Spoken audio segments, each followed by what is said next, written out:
Prenons la parole dans Ésaïe 61. fata ijambo ryo muri Yesaya 61. Ésaïe 61. Yesaya 61.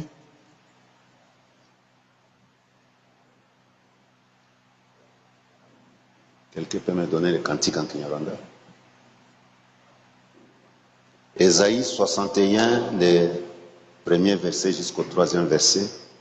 Yesaya 61 umurongo wa mbere kugera ku wa 4. Ésaïe 61. Yesaya 61.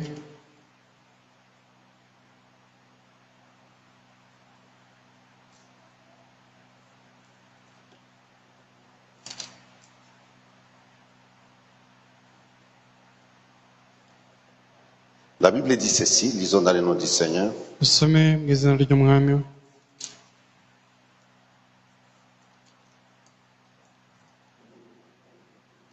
Ésaïe 61, les premiers versets jusqu'au 3e.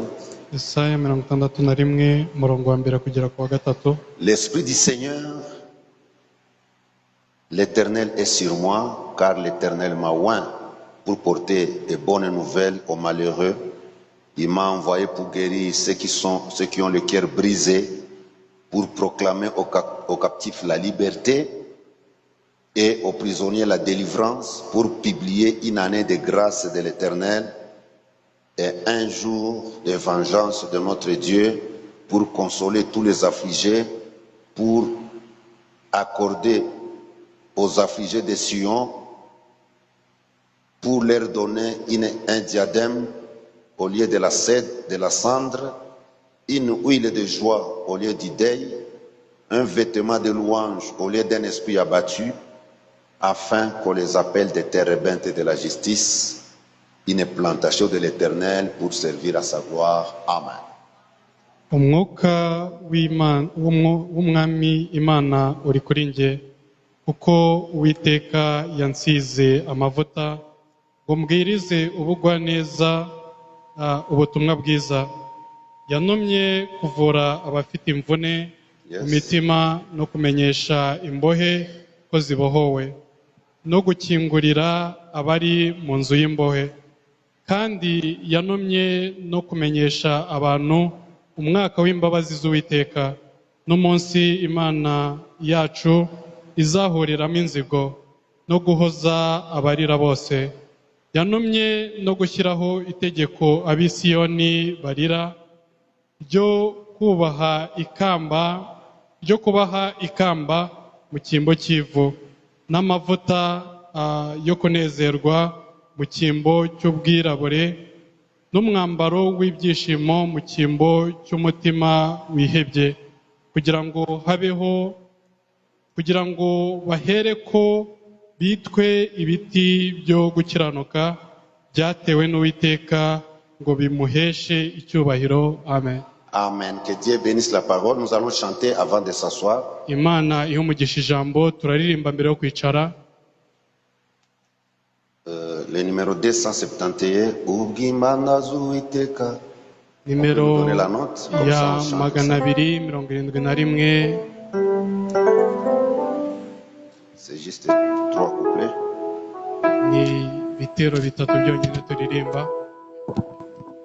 Numéro 271. Nimero ya 271.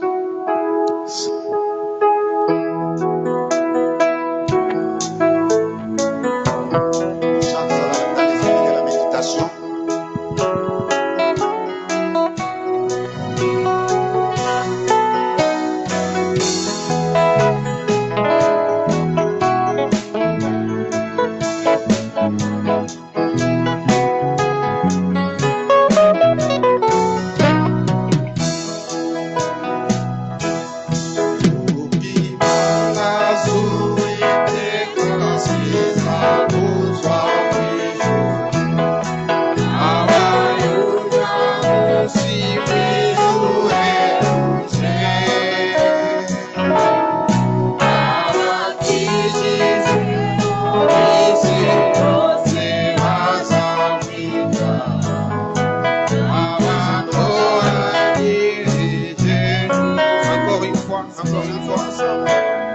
turirimbe hamwe.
urakoze data mwiza wo mu ijuru.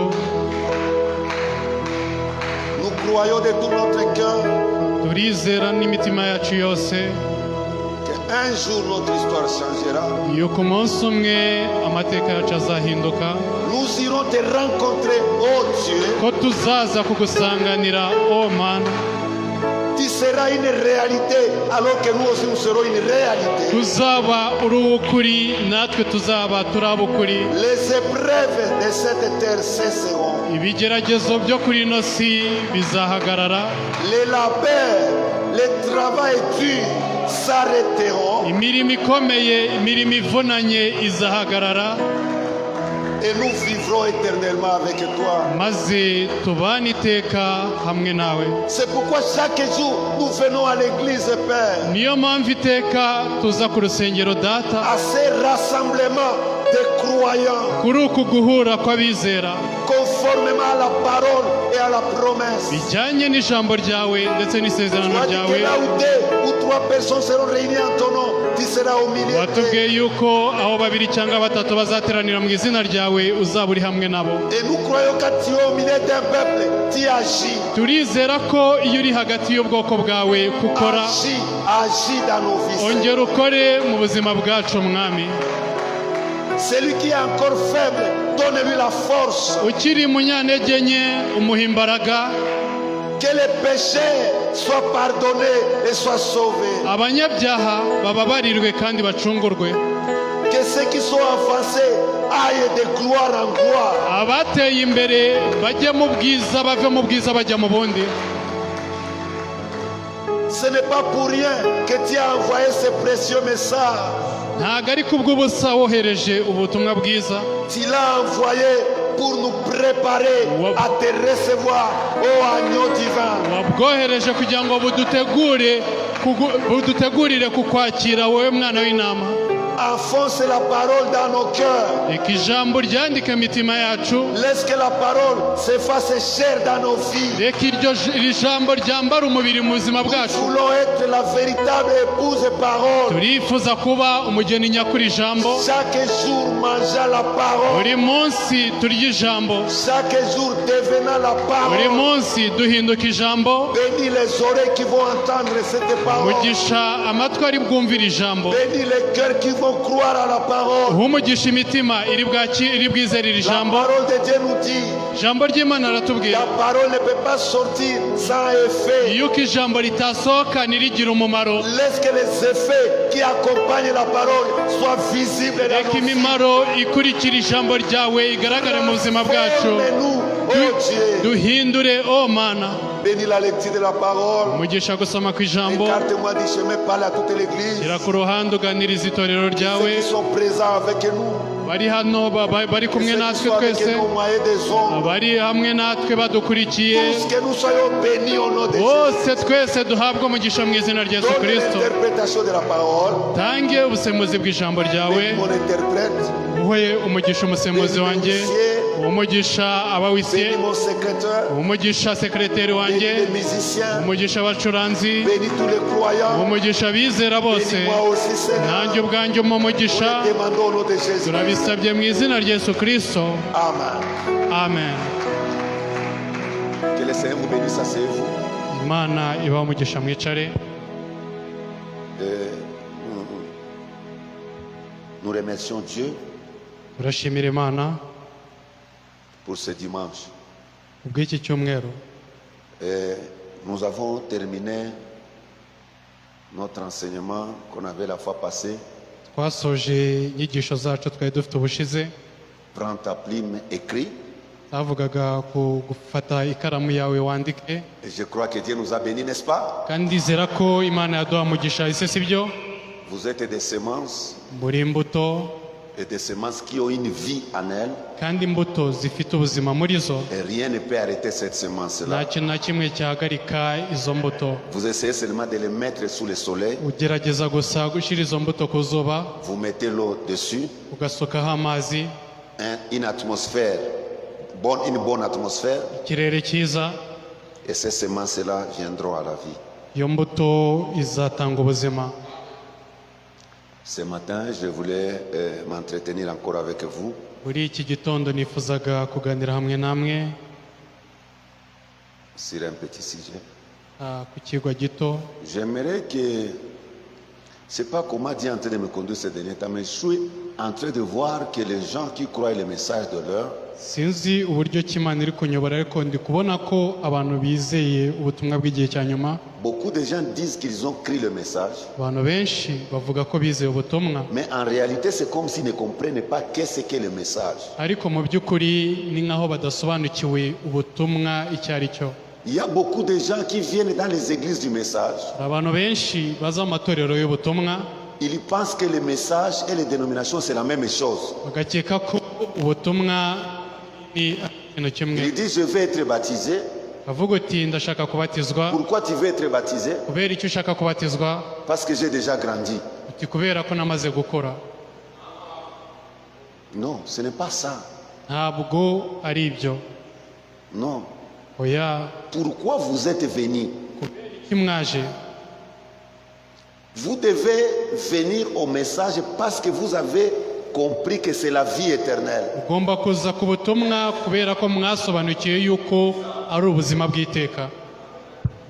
Tu dois savoir quelle est la différence entre nous et les autres églises. Ugomba kumenya ni irihe tandukaniro riri hagati yacu n'andi matorero. C'est pourquoi le prophète a prêché une prédication intitulée Reconnaître votre jour et son message. Niyo mpamvu umuhanuzi yabwirije ikibwiriza yise kumenya umunsi wawe n'ubutumwa bwawe. Pourquoi on te pousse de venir prier? Kubera iki tugusunikira kujya gusenga? Tu ne comprends pas encore. Ntabwo urasobanukirwa. Tu n'as pas encore compris. Ntabwo urasobanukirwa. Pourquoi tu viens en retard à l'église? kubera icyo uza ku rusengero utinze Tu n'as pas encore compris. ntabwo urasobanukirwa.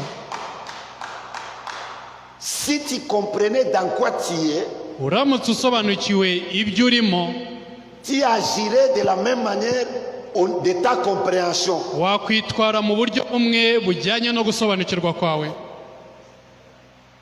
C'est-à-dire, ni ukuvuga ngo j'aimerais que les croyants comprennent ndifuza ko abizera basobanukirwa pourquoi ils ont écrit ce message. icyatumye bizera ubu butumwa. Les gens doivent comprendre pourquoi moi j'écris. Ngomba gusobanukirwa kubera iki nge nizera, Pourquoi je me retrouve au milieu de ces gens-là. kubera iki nisanga hagati y'abo bantu. En croyant le message de l'heure, kwizera ubutumwa bw'igihe c'est-à-dire tu acceptes que toi tu es différent des autres. ni ukuvuga kuba wemeye yuko wowe utandukanye n'abandi. C'est pourquoi nous baptisons des gens. niyo mpamvu tubatiza abantu 1 mois, 2 mois, 3 mois, ils retournent dans leur vie. kwezi kumwe, amezi abiri, atatu, bagasubira mu buzima bwabo bahoze. Pourquoi il a été baptisé? C'est important. kubera iki yabatijwe, ibyo ni ingenzi Oh cyane. pasteur, baptisez-les, baptisez-les. Pourquoi je vais les baptiser? pasiteri mubatize, kubera iki ngomba kumubatiza. Nous, quand on était baptisés, twebwe ubwo twabatizwaga on voyait que le monde allait se terminer le lendemain. twabonaga nk'aho isi igiye kurangira ejo, izarangira ejo. Ce n'est pas toi qu'on suppliait d'être baptisé, ntabwo ari uko twingingwaga kubatizwa, mais toi tu devais supplier celui qui devait te baptiser. ariko ni wowe kwinginga uwagombaga kukubatiza, Parce que tu voyais que l'enlèvement peut se faire alors que tu n'es pas encore baptisé. kubera ko wabonaga ko izamurwa rigiye kubaho kandi utarabatizwa. C'est pourquoi il y a des gens qui étaient baptisés même à minuit. niyo mpamvu hari n'abantu babatizwaga ndetse na saa sita z'ijoro. Oui, yego, on amenait des gens la nuit. Ils disent, je ne peux bajyanaga pas abantu dormir, nijoro baptisez-moi d'abord. bakavuga uti sinasinzira, banza umbatize. On a besoin des croyants qui comprennent les messages qu'ils croient. dukeneye abizera basobanukiwe ubutumwa bizeye, Qu'en dehors de ces messages, yuko hanze y'ubu butumwa il n'y a pas de vie. nta buzima buhari. Nous et les pentecôtistes, nous sommes différents. twebwe n'abapantekotiste turatandukanye, Nous et les méthodistes, nous sommes différents. twe n'abametodiste turatandukanye, Nous et les témoins de Jéhovah, nous sommes différents. twe n'abahamya ba yehova turatandukanye, Nous et les musulmans, nous sommes différents. twe n'abasilamu turatandukanye. Pourquoi? kubera iki? Nous, nous croyons à un message. twebwe hari ubutumwa twizera. Comme au temps de Moïse, nko mu gihe cya Musa les gens croyaient à un message. hari ubutumwa abantu bizeraga icyo Et tout le gihe, monde était derrière Moïse, kandi buri wese yari inyuma ya Musa, quittant l'Égypte jusqu'à la terre promise. kuva muri Egiputa kugera mu gihugu cy'isezerano. Dieu retire Moïse, Imana ijyanye Musa, Dieu suscite Josué. Imana ihagurutsa Et Yosuwa, tout le peuple se met derrière Josué. ubwoko bwose bujya inyuma ya Yosuwa. Au temps de Noé, il y avait un message. Mu gihe cya Nowa hari ubutumwa, Et tout le monde devait être derrière le message de buri Noé. wese yagombaga kuba inyuma y'ubutumwa bwa Et Nowa. nous vivons au temps de la fin. dutuye mu gihe cya nyuma. Au temps de la fin, ce n'est pas tout le monde qui va prendre sa Bible et commencer à prêcher Mu gihe déjà ce que lui il pense. mu gihe cya nyuma ntabwo ari buri wese ugomba gufata Bibiliya akigisha ibyo atekereza. Dans chaque génération, mu buri gisekuru Dieu élève toujours un homme. Imana iteka ihagurutsa umuntu. Dieu n'utilise jamais des prophètes au même moment. Imana ntijya ikoresha na rimwe abahanuzi babiri mu gisekuru kimwe cyangwa mu gihe kimwe. Non, oya, il suscite un homme. ihagurutsa umuntu umwe Il le crée spécialement. ikamurema mu buryo Il l'amène budasanzwe, dans sa pensée. ikamujyana mu bitekerezo Il lui byayo, montre son plan pour ces gens-là. ikamwereka umugambi wayo ku bw'abo bantu, Il lui donne tout ce qu'il faut ikamuha ibisabwa byose pour les gens de cette génération-là. bw'abo bantu bo muri icyo gisekuru, Et il l'envoie. hanyuma ikabohereza, Il le confirme. noneho ikabahamiriza, Il confirme cet homme-là igahamiriza uwo mugabo pour dire au monde que c'est moi qui l'ai envoyé. kugira ngo ibwire abantu yuko ari we wamwohereje. Écoutez-les. mu mwumvire. Alléluia. Haleluya. Nous devons comprendre ça, c'est les ABC. Tugomba gusobanukirwa ibi kuko ni abacada. Pourquoi tu viens prier? Kubera iki uza gusenga? Tu viens prier parce que Dieu nous a envoyé un message Uza gusenga kuko Imana yatwohereje ubutumwa qu'on ne trouve nulle part ailleurs. udashobora gusanga ahandi hariho hose. Toutes les églises que vous voyez ici au Rwanda, Amatorero yose mubona hano mu Rwanda ils ne connaissent pas ces messages. ntago bazi ubu butumwa. Et la Bible dit, mon peuple meurt par manque de connaissances. Kandi Bibiliya iravuga uti ubwoko bwanjye bwicwa no kutamenya. Et si vous manquez la connaissance de la parole de Dieu, vous mourrez. Kandi turamutse tubuze kumenya ijambo ry'Imana turapfa. Oh, Imana izashira mu gaciro, izareba. Oh, Imana izareba izashyira mu gaciro. Non, non, non, non, non. Hoya hoya, Il est le Dieu de sa parole. ni Imana y'ijambo ryayo. Je vous ai dit qu'au temps de Noé, les enfants étaient morts. Nababwiye yuko no mu gihe cya Nowa abana b'impinja Au bapfuye. temps de Sodome et Gomorre, les enfants étaient morts. Mu gihe cya Sodoma ni Gomora abana barapfuye. Et à ce temps de la fin, Dieu fera la même chose. No muri iki gihe cya nyuma Imana izakora ibisa nk'ibyo.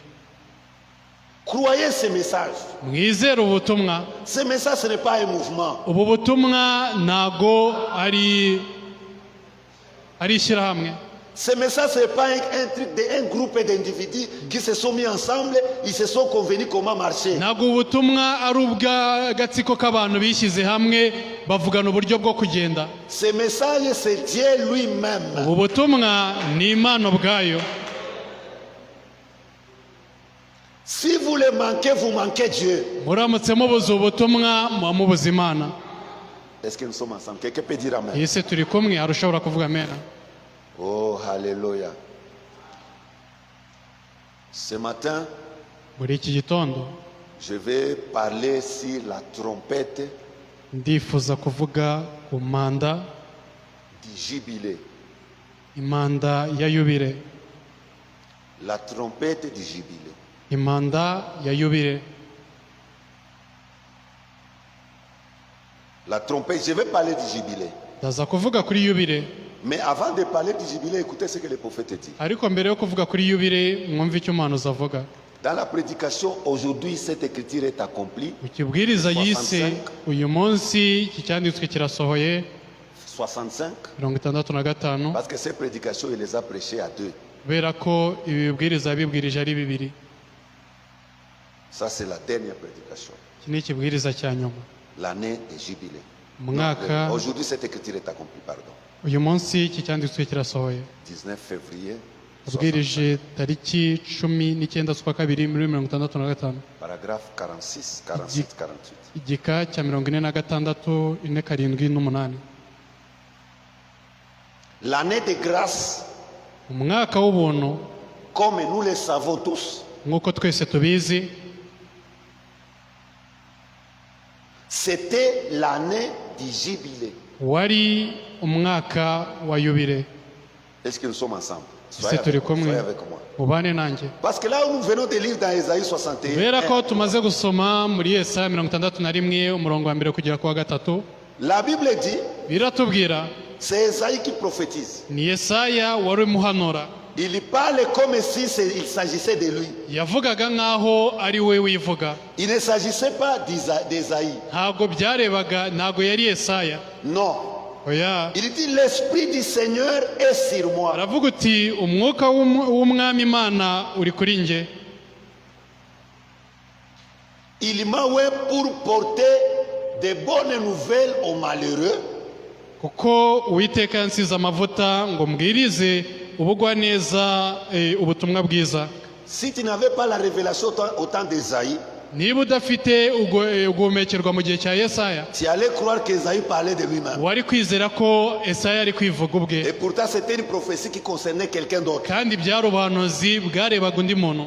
Il m'a envoyé pour guérir ceux qui ont le cœur brisé. Yanumye kuvura abafite imvune mu Il y a beaucoup mitima. de gens qui ont des cœurs brisés. Hari abantu benshi bafite imvune mu mutima wabo. Ton cœur, le diable a brisé ça. Umutima wawe Satani yarawuvunnye. Mais écoutez, Esaïe dit que cet homme viendra bander, guérir les cœurs brisés. ariko mwumve Yesaya avuga ko uwo muntu azaza kuvura abafite imvune mu mitima. Il m'a envoyé pour proclamer aux captifs la liberté. yanyohereje kugira ngo abari mu nzu y'imbohe, gukingurira abari mu nzu y'imbohe. Oh, donc cet homme kuvuga uyu muntu a été envoyé pour libérer les captifs qui étaient en prison. yoherejwe kugira ngo akingurire abari mu nzu y'imbohe. Si tu es captif, niba uri imbohe, cet homme a été envoyé pour te libérer. uyu mugabo yoherejwe kugira ngo akubohore. Il m'a envoyé aux prisonniers pour leur délivrance. yanumye no kumenyesha abantu umwaka w'imbabazi. Non, aux prisonniers la délivrance. no gukingurira abari mu nzu y'imbohe. Écoutez verset 2. mwumve umurongo wa kabiri. Pour publier une année de grâce de l'Éternel. kandi yanumye no kumenyesha abantu umwaka w'imbabazi z'Uwiteka. Donc cet homme a été envoyé pour publier une année de grâce. ni ukuvuga uyu mugabo yoherejwe kugira ngo atangaze umwaka w'imbabazi. Et le prophète dit que cette année de grâce, umuhanuzi atubwira ko uwo mwaka w'imbabazi c'est l'année du jubilé. niwe mwaka wa yubile. Comprenez? Basobanukiwe? Cette année de grâce que cet homme est venu publier. uyu mwaka w'imbabazi uyu mugabo yaje gutangaza. Et il arrive là-bas, il s'arrête. ageze aho arahagarara. Non, Esaïe a continué. Yesaya we yarakomeje. Maintenant, Jésus-Christ vient. noneho Yesu Kristo araza. Un jour, il entre dans le temple umunsi umwe yinjiye mu ngando pour apporter la parole. kugira ngo azane ijambo. Un prêtre s'est levé. noneho umutambyi umwe arahaguruka. Il prend les rouleaux parce qu'à ce temps-là, la Bible était sous forme de rouleaux. afata umuzingo kuko muri icyo gihe Bibiliya yari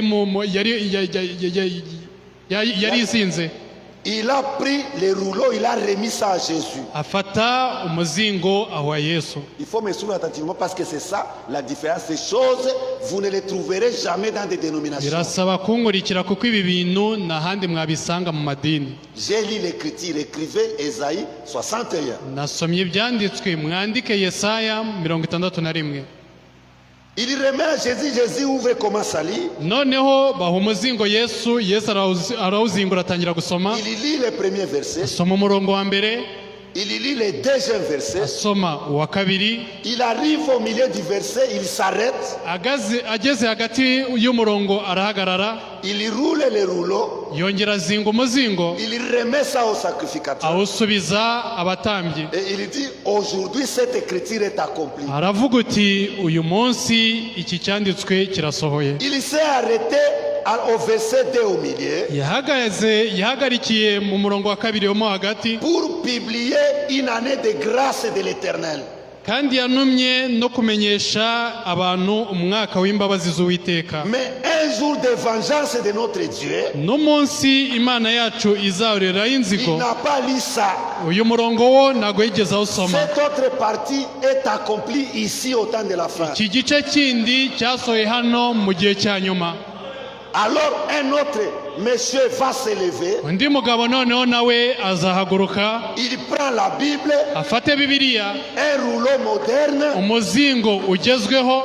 Il commence à chercher. atangira ashakishe. Ces versets, il a manqué ça. uyu murongo yarawubuze. Il annonce le verset, il cherche, il manque. ashaka umurongo arawubura. Alors que le Saint-Esprit kandi umwuka wera était à l'œuvre. yari ari mu murimo. Il avait déjà pris les 2 pages et les a collées ensemble. yari amaze gufata impapuro ebyiri arazifatanya Pour que l'écriture puisse être accomplie. kugira ngo icyanditswe kibashe gusohora. Dans la salle, il y avait encore un autre sacrificateur, un prêtre catholique. muri icyo cyumba hari undi mutambyi, umupadiri w'umugatolika. Le prêtre s'est levé encore uwo mupadiri arongera arahaguruka avec un rouleau moderne. hamwe n'umuzingo ugezweho. Il a ouvert ça. noneho arawufungura il a apporté ça au prophète. awuzanira umuhanuzi. Le prophète reprend la lecture. Umuhanuzi yongera asubiramo icyo Il arrive cyanditswe, là où le Seigneur Jésus-Christ s'est arrêté. arasoma agezaho umwami Yesu Kristo Il yagarukiye, continue we arakomeza et il termine le verset. maze asoza uwo murongo, Et il dit, aujourd'hui, cette écriture nawe est accomplie. aravuga uti uyu munsi iki cyanditswe kirasohoye. Alléluia. Haleluya. Est-ce que vous captez ça? Si ibi muri kubyumva? C'est pourquoi le prophète dit Niyo mpamvu umuhanuzi atubwira que Jésus-Christ n'a pas tout terminé. yuko Yesu Kristo atigeze asoza Il y a byose. une partie Hari igice qui doit être terminée au temps de la fin par son kigomba épouse. gusozwa mu gihe cya nyuma binyuriye mu mugeni we. Est-ce que nous sommes ensemble? Ese turi kumwe? Jésus s'est arrêté à la première partie. Yesu yahagarikiye ku gice cya mbere. Laissez-moi m'arrêter un peu sur la première partie du Seigneur Jésus. Mureke mbaze mpagarikire ku gice cya mbere cy'umwami Yesu Kristo. La première personne Umuntu wa mbere qui a parlé wavuze de la grâce du Seigneur, ku buntu bw'umwami, c'est le Seigneur Jésus-Christ. umwami Yesu Kristo Il a été envoyé yaroherejwe pour publier une année de grâce. kugira ngo atangaze umwaka w'ubuntu. Dans l'Ancien Testament, il n'y avait pas de grâce. Mu isezerano rya kera nta buntu bwariho, C'était la loi. byari amategeko. Ce que Dieu a donné à Moïse, Icyo Imana yahaye Musa c'était la loi. yamuhaye amategeko, Œil pour œil, bo ijisho rihorerwa irindi, dent pour dent. iryinyo riherura Si tu iryinyo ku par ryinyo. erreur, tu enlèves la dent de ton frère, nukuramo amenyo ya mwene so, toi aussi on t'a arraché les dents. nawe bagukuragamo amenyo. C'était la loi d'Italion. Byari itegeko ryo muri icyo gihe, Œil pour œil, dent pour dent. ijisho ku jisho, iryinyo Si ku tu rindi. personne, toi aussi on te tue. Wicaga umuntu nawe ukicwa. Mais Dieu ne pouvait rien faire dans le Nouveau Testament. Ariko Imana ntacyo yabashaga gukora mu isezerano Il n'a rishya, pas caché ça dans l'Ancien Testament, dans des types. itarabashije kubihisha mu isezerano rya kera mu ngero, Parce que l'Ancien Testament, kubera ko isezerano rya kera c'est l'ombre du Nouveau ni Testament. igicucucucu cy'isezerano rishya, L'ombre. ni igicucucucu cy'isezerano rishya.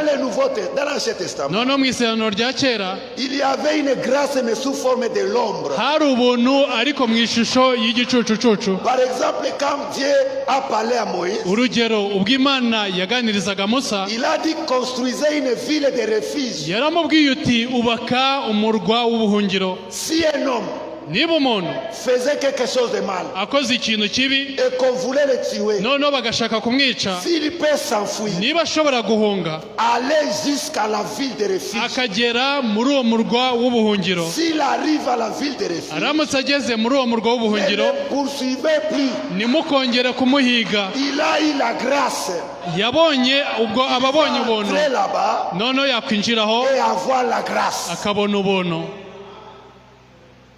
Alléluia. Haleluya.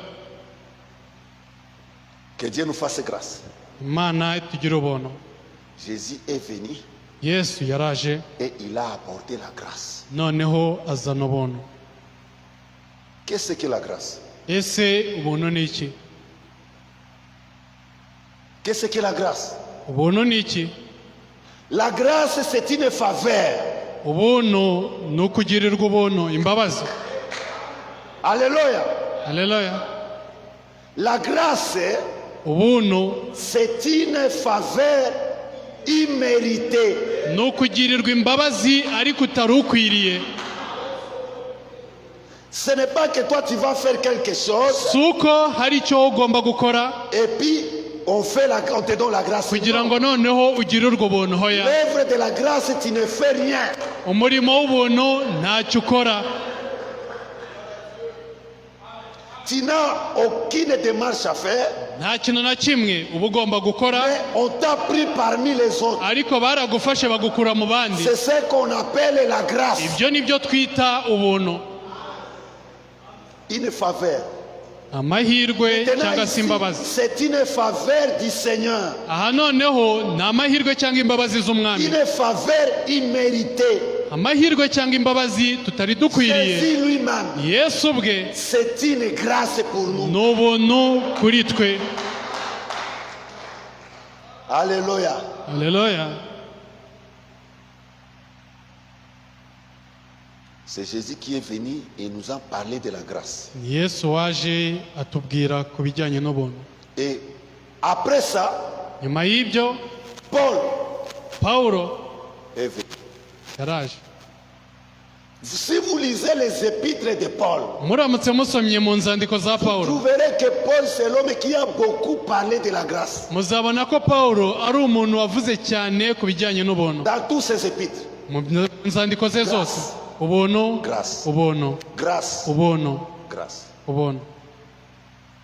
Mais il dit bien que la grâce, c'est grâce. Ariko aravuga uti ndetse n'ubwo ubuntu ari ubuntu, Bien que la grâce, c'est une faveur. n'ubwo ubuntu ari imbabazi, Dois-je demeurer dans le péché ese ngomba kuguma mu byaha pour que Dieu continue à me donner la grâce? kugira ngo Imana ikomeze ingire ubuntu? Demeurions-nous dans le péché Et pour c'est- que la grâce abonde? Tugume mu byaha kugira ngo ubuntu bwiyongere?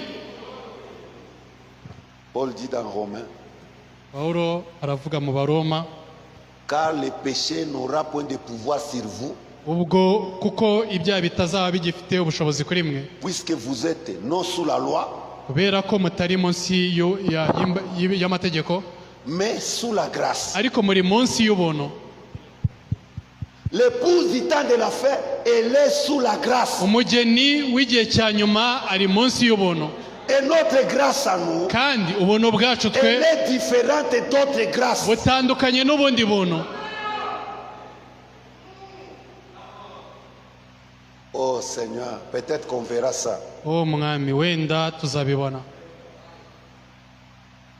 Par exemple, je prends les lions. Urugero, mfashe intare, Parce que la grâce du temps de la fin, kubera ko ubuntu bwo mu gihe cya nyuma elle est différente d'autres grâces. butandukanye n'ubundi buntu. Quand les lions ont faim, Iyo intare ifite inzara, ils commencent à crier dans la forêt. igatangira gutonoma mu ishyamba, La chèvre tremble.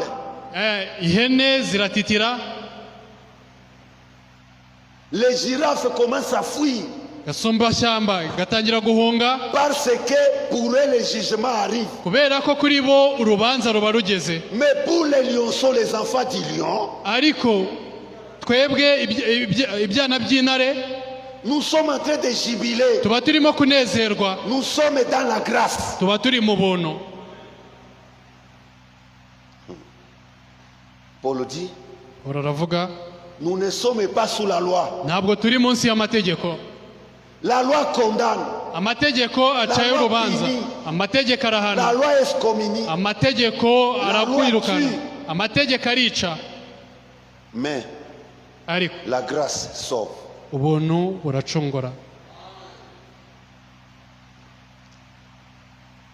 N'eût été la grâce de Dieu, Adam devait mourir le même jour. Iyo bitaza kuba ubuntu bw'Imana, Adamu yari bupfe uwo munsi umwe. Adam devait mourir. Adamu yari bupfe. Quoi donc? Se n'iki kindi? Pécherons-nous? Ese dukora ibyaha? Dukora icyaha? Parce que nous sommes non sous la loi mais sous la grâce. Kubera ko tutari munsi y'amategeko, turi munsi y'ubuntu? Non, loin de là. Oya, kure yacu, Non, loin de là. kure y'ibyo. Nous ne pouvons pas pécher parce que nous sommes sous la grâce. Ntabwo tugomba gukora ibyaha kubera ko turi munsi y'ubuntu. Ce message que nous avons reçu, Ubu butumwa twakiriye c'est la grâce de Dieu. ni ubuntu bw'Imana. Pour toi comprendre ces messages, Kuri wowe kugira ngo usobanukirwe ubutumwa, c'est la grâce du Seigneur. ni ubuntu bw'Imana gusa. Alléluia. Le prophète continue, dit, Umuhanuzi arakomeza avuga, Cette année de grâce, c'était une année de jubilé. umwaka w'ubuntu wari umwaka wa yubile. À l'époque, tous les esclaves et les prisonniers, Muri icyo gihe kera, imbata zose n'imbohe, quelqu'un avait donné son fils pour payer le prix, umuntu watanze umwana we kugira ngo yishyure ikiguzi, ou il a donné sa fille comme esclave parce qu'il avait une dette. cyangwa se umukobwa we kubera ko afite ideni, et ces enfants-là allaient dans l'esclavage. abo bana bajyaga mu bubata.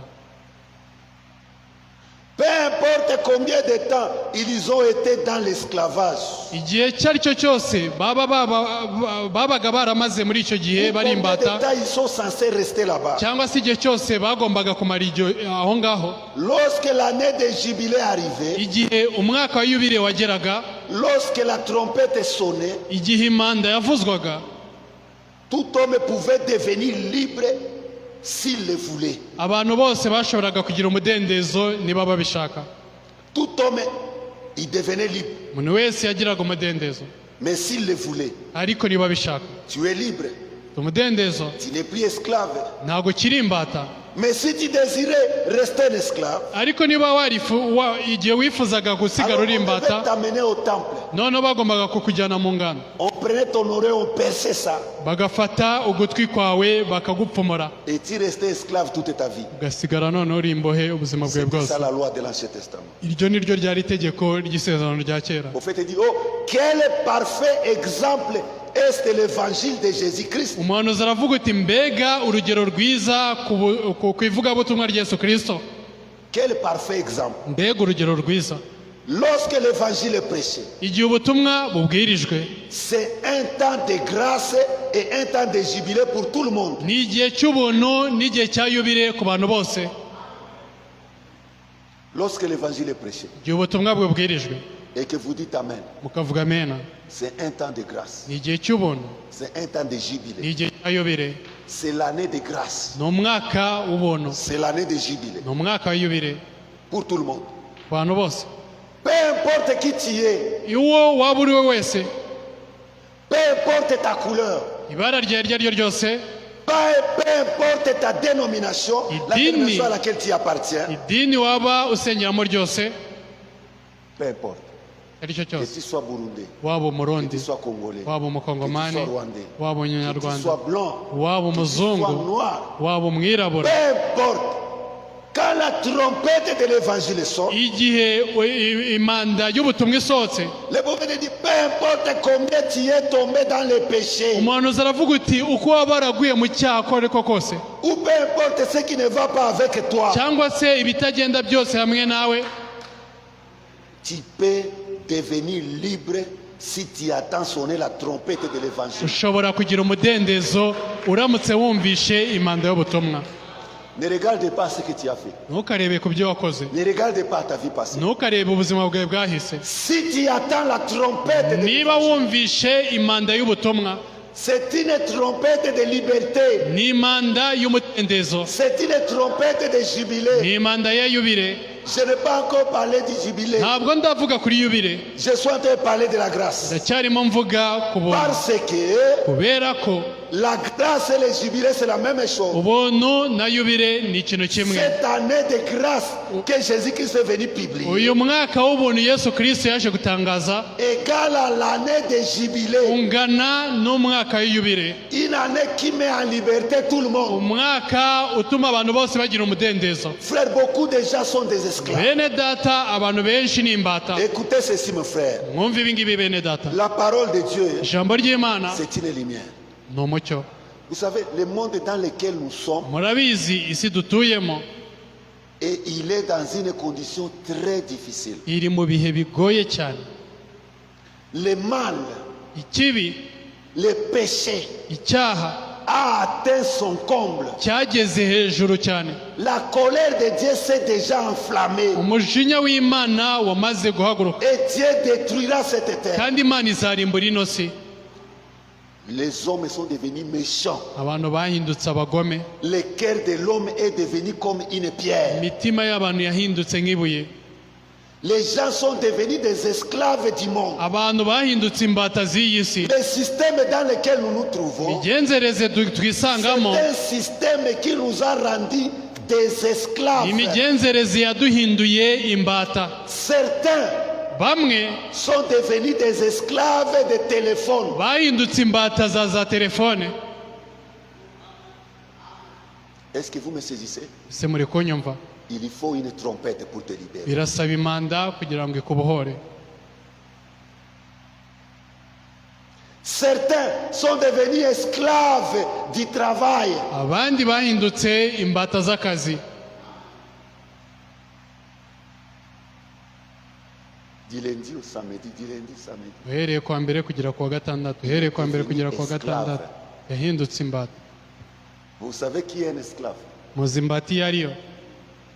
Un esclave ntabwo ari wa mucakara bambika mapingu. imbata ntabwo ari ngombwa umuntu wambaye amapingu, Ce n'est pas l'homme là enchaîné. ntabwo ari wa muntu ufunzwe amapingu. Aujourd'hui, si tu enchaînes les gens comme ça, on va t'arrêter. uyu munsi uramutse uhambiriye abantu gutyo Et bagufunga. pourtant, il y a des chaînes de circonstances. kandi hari iminyururu y'ibihe. Un homme qui est esclave, umuntu w'imbata c'est un homme qu'on prive de sa liberté. ni umuntu bambura umudendezo we, C'est un homme qu'on prive de sa manière de ni penser. umuntu bima bambura ibitekerezo bye, C'est un homme qui n'a pas sa propre volonté. ni umuntu udafite ubushake bwe bwite, Il fait la volonté de quelqu'un d'autre. ukora ubushake bw'undi muntu. Tu es sur la terre, uri hano ku isi, mais toi tu ne fais que la volonté du diable. ariko wowe gusa ukora ubushake bwa Tu satani. es un esclave. uri imbata. C'est ça un esclave. iyo niyo mbata. Un homme lié, umuntu uhambiriwe, ligoté, umuntu uboshywe, qui fait la volonté de quelqu'un ukora d'autre. ubushake bw'undi muntu. Il y a des esclaves de banque. hari imbata za banki, Il est toujours derrière les banques toute sa vie.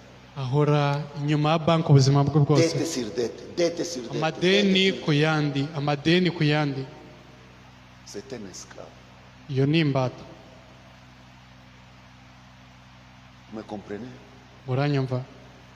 Un esclave d'habillement. imbata y'imyambaro.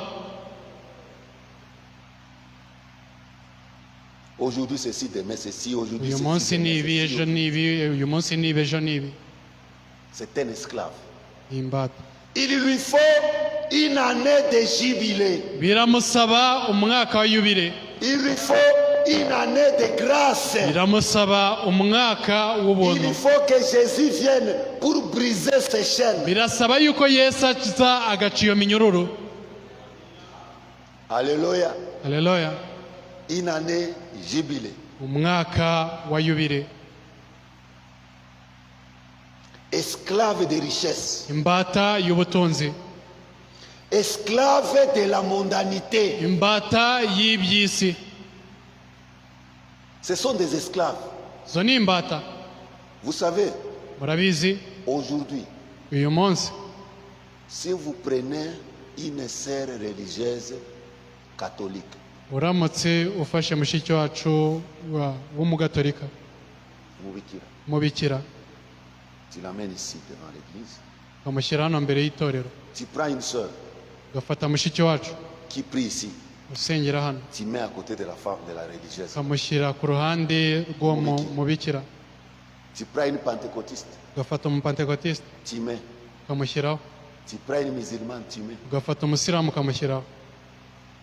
Je vous dis que la catholique là va battre tout le monde. ndakubwiza ukuri ko uwo mugatolika azatsinda abo bose. Donc, les églises de réveil sont tombées plus bas. amatorero y'ububyutse yaguye cyane hasi cyane, Plus bas que l'église catholique. hasi cyane kurenza itorero ry'abagatolika.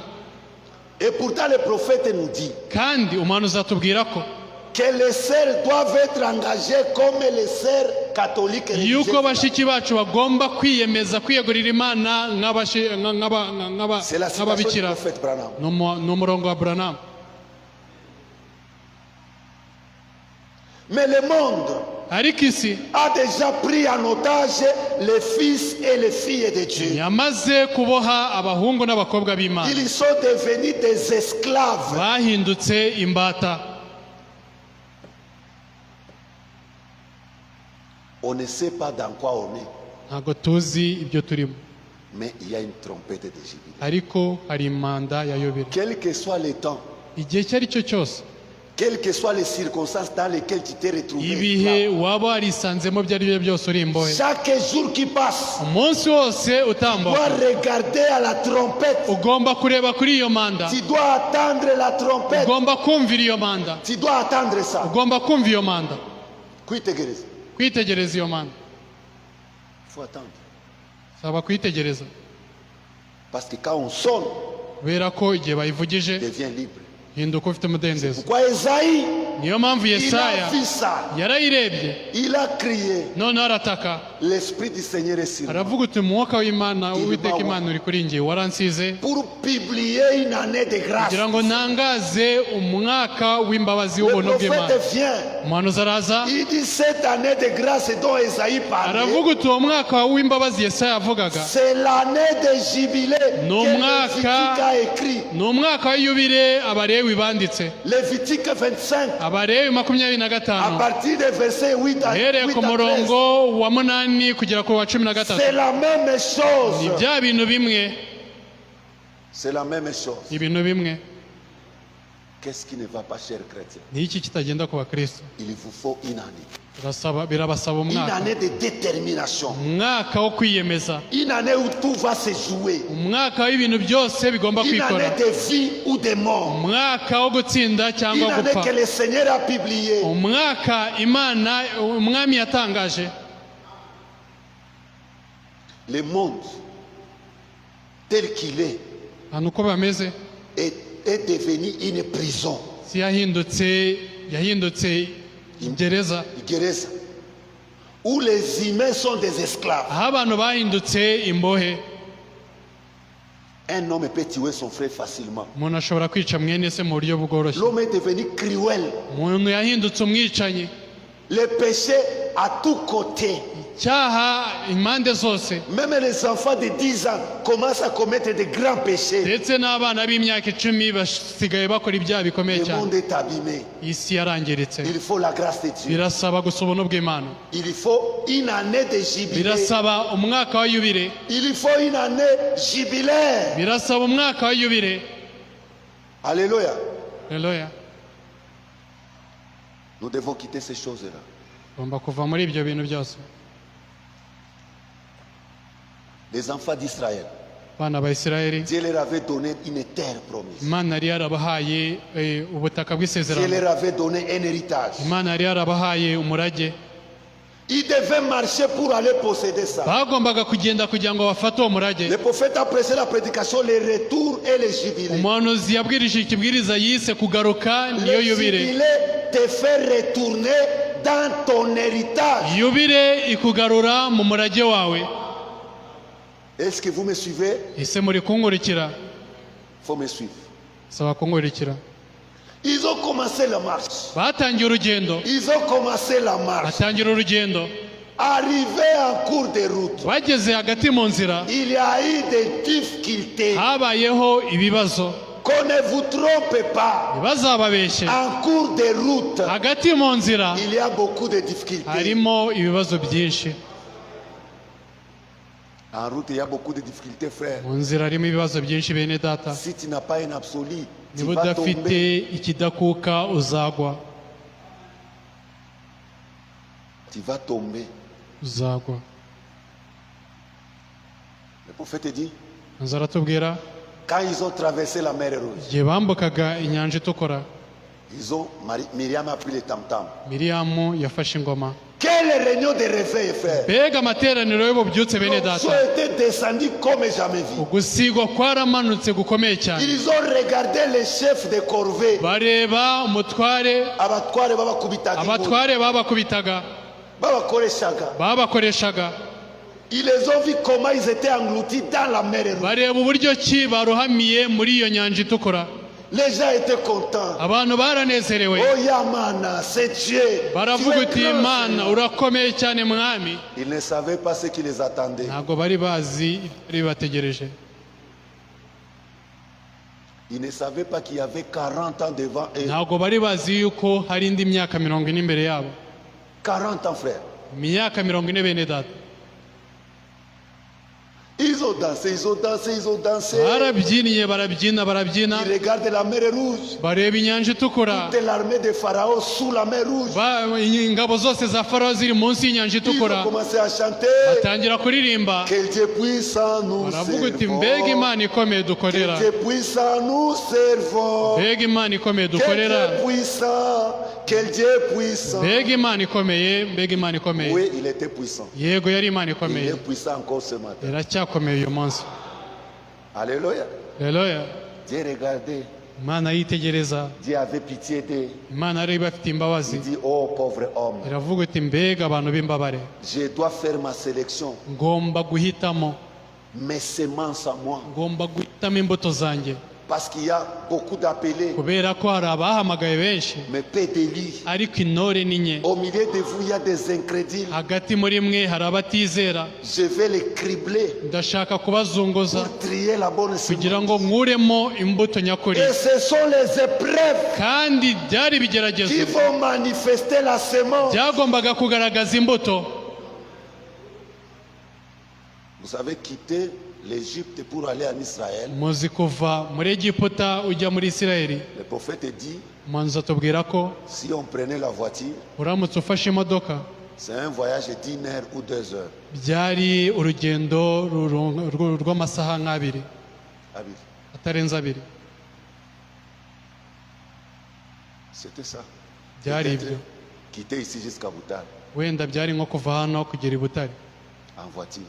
mu modoka Il dit à pied, aravuga uti ugiye n'amaguru vous pouvez marcher entre 2 ou 4 jours. washoboraga kugenda iminsi ibiri cyangwa ine Et Dieu leur a dit, imana yari yarababwiye je vous ai donné un pays uti nabahaye go où coule le lait et le miel. aho igitemba amata n'ubuki Votre héritage umurage wanyu ne se trouve pas en Égypte, ntabwo uri muri egiputa ne se trouve pas dans le désert, ntabwo uri mu butayu mais se trouve de l'autre côté du Jourdain. ariko uri hakurya ya yorodani Il faut aller birasaba et kugenda posséder ça. maze mukabifata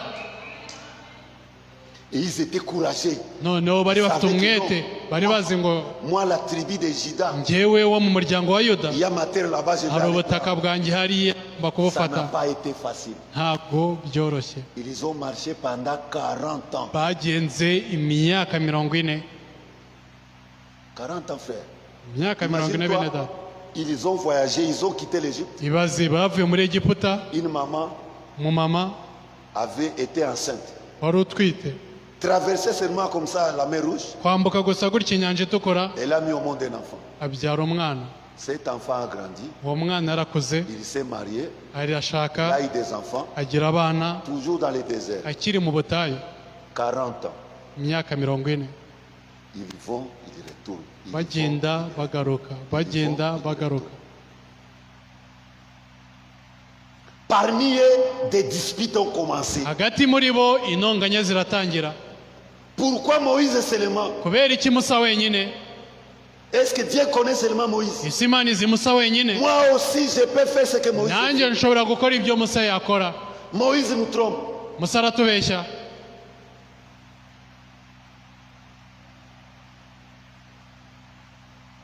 Mais il vint un temps où Dieu dit, ariko bagiye igihe imana yabivugiye Imana iravuga, imana iravuga vous êtes restés assez longtemps sur cette montagne. timumaze igihe kirekire kuri uyu musozi Venez, nous allons traverser. muze tugiye kwambuka Dieu n'aime pas quand un homme reste à un seul endroit beaucoup de temps. imana ntikunda iyo umuntu asiga ahantu hamwe igihe Il kirekire devient une dénomination. ahinduka idini Tu dois avancer. ugomba gutera imbere Frère, tu dois avancer. mwene data ugomba gutera Ne imbere restez pas sur la montagne pendant longtemps. ntugasigare ku musozi igihe Tu vas kirekire mourir là-bas. uzapfira aho ngaho Un enfant de Dieu, umwana w'imana quand il reste à un endroit pendant longtemps, iyo asigaye ahantu hamwe igihe il kirekire prend la couleur de cet endroit-là. afata ibara ry'aho hantu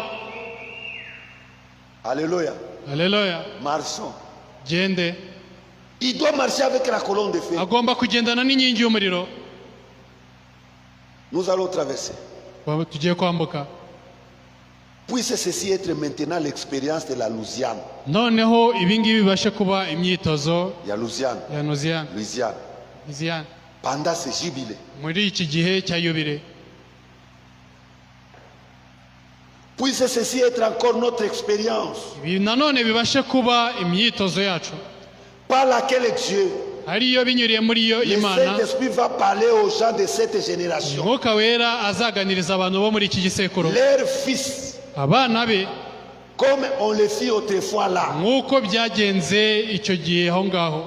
Quand ces vieux combattants Igihe abo basaza b'indwanyi furent morts, bapfaga, ceux qui avaient combattu et qui disaient faites-vous aller faire ceci, abarwanaga bakavuga uti mujye gukora none ibi ngibi, je ferai cela, allez faire ceci. nanjye ndakora ibi, mujye gukora biriya.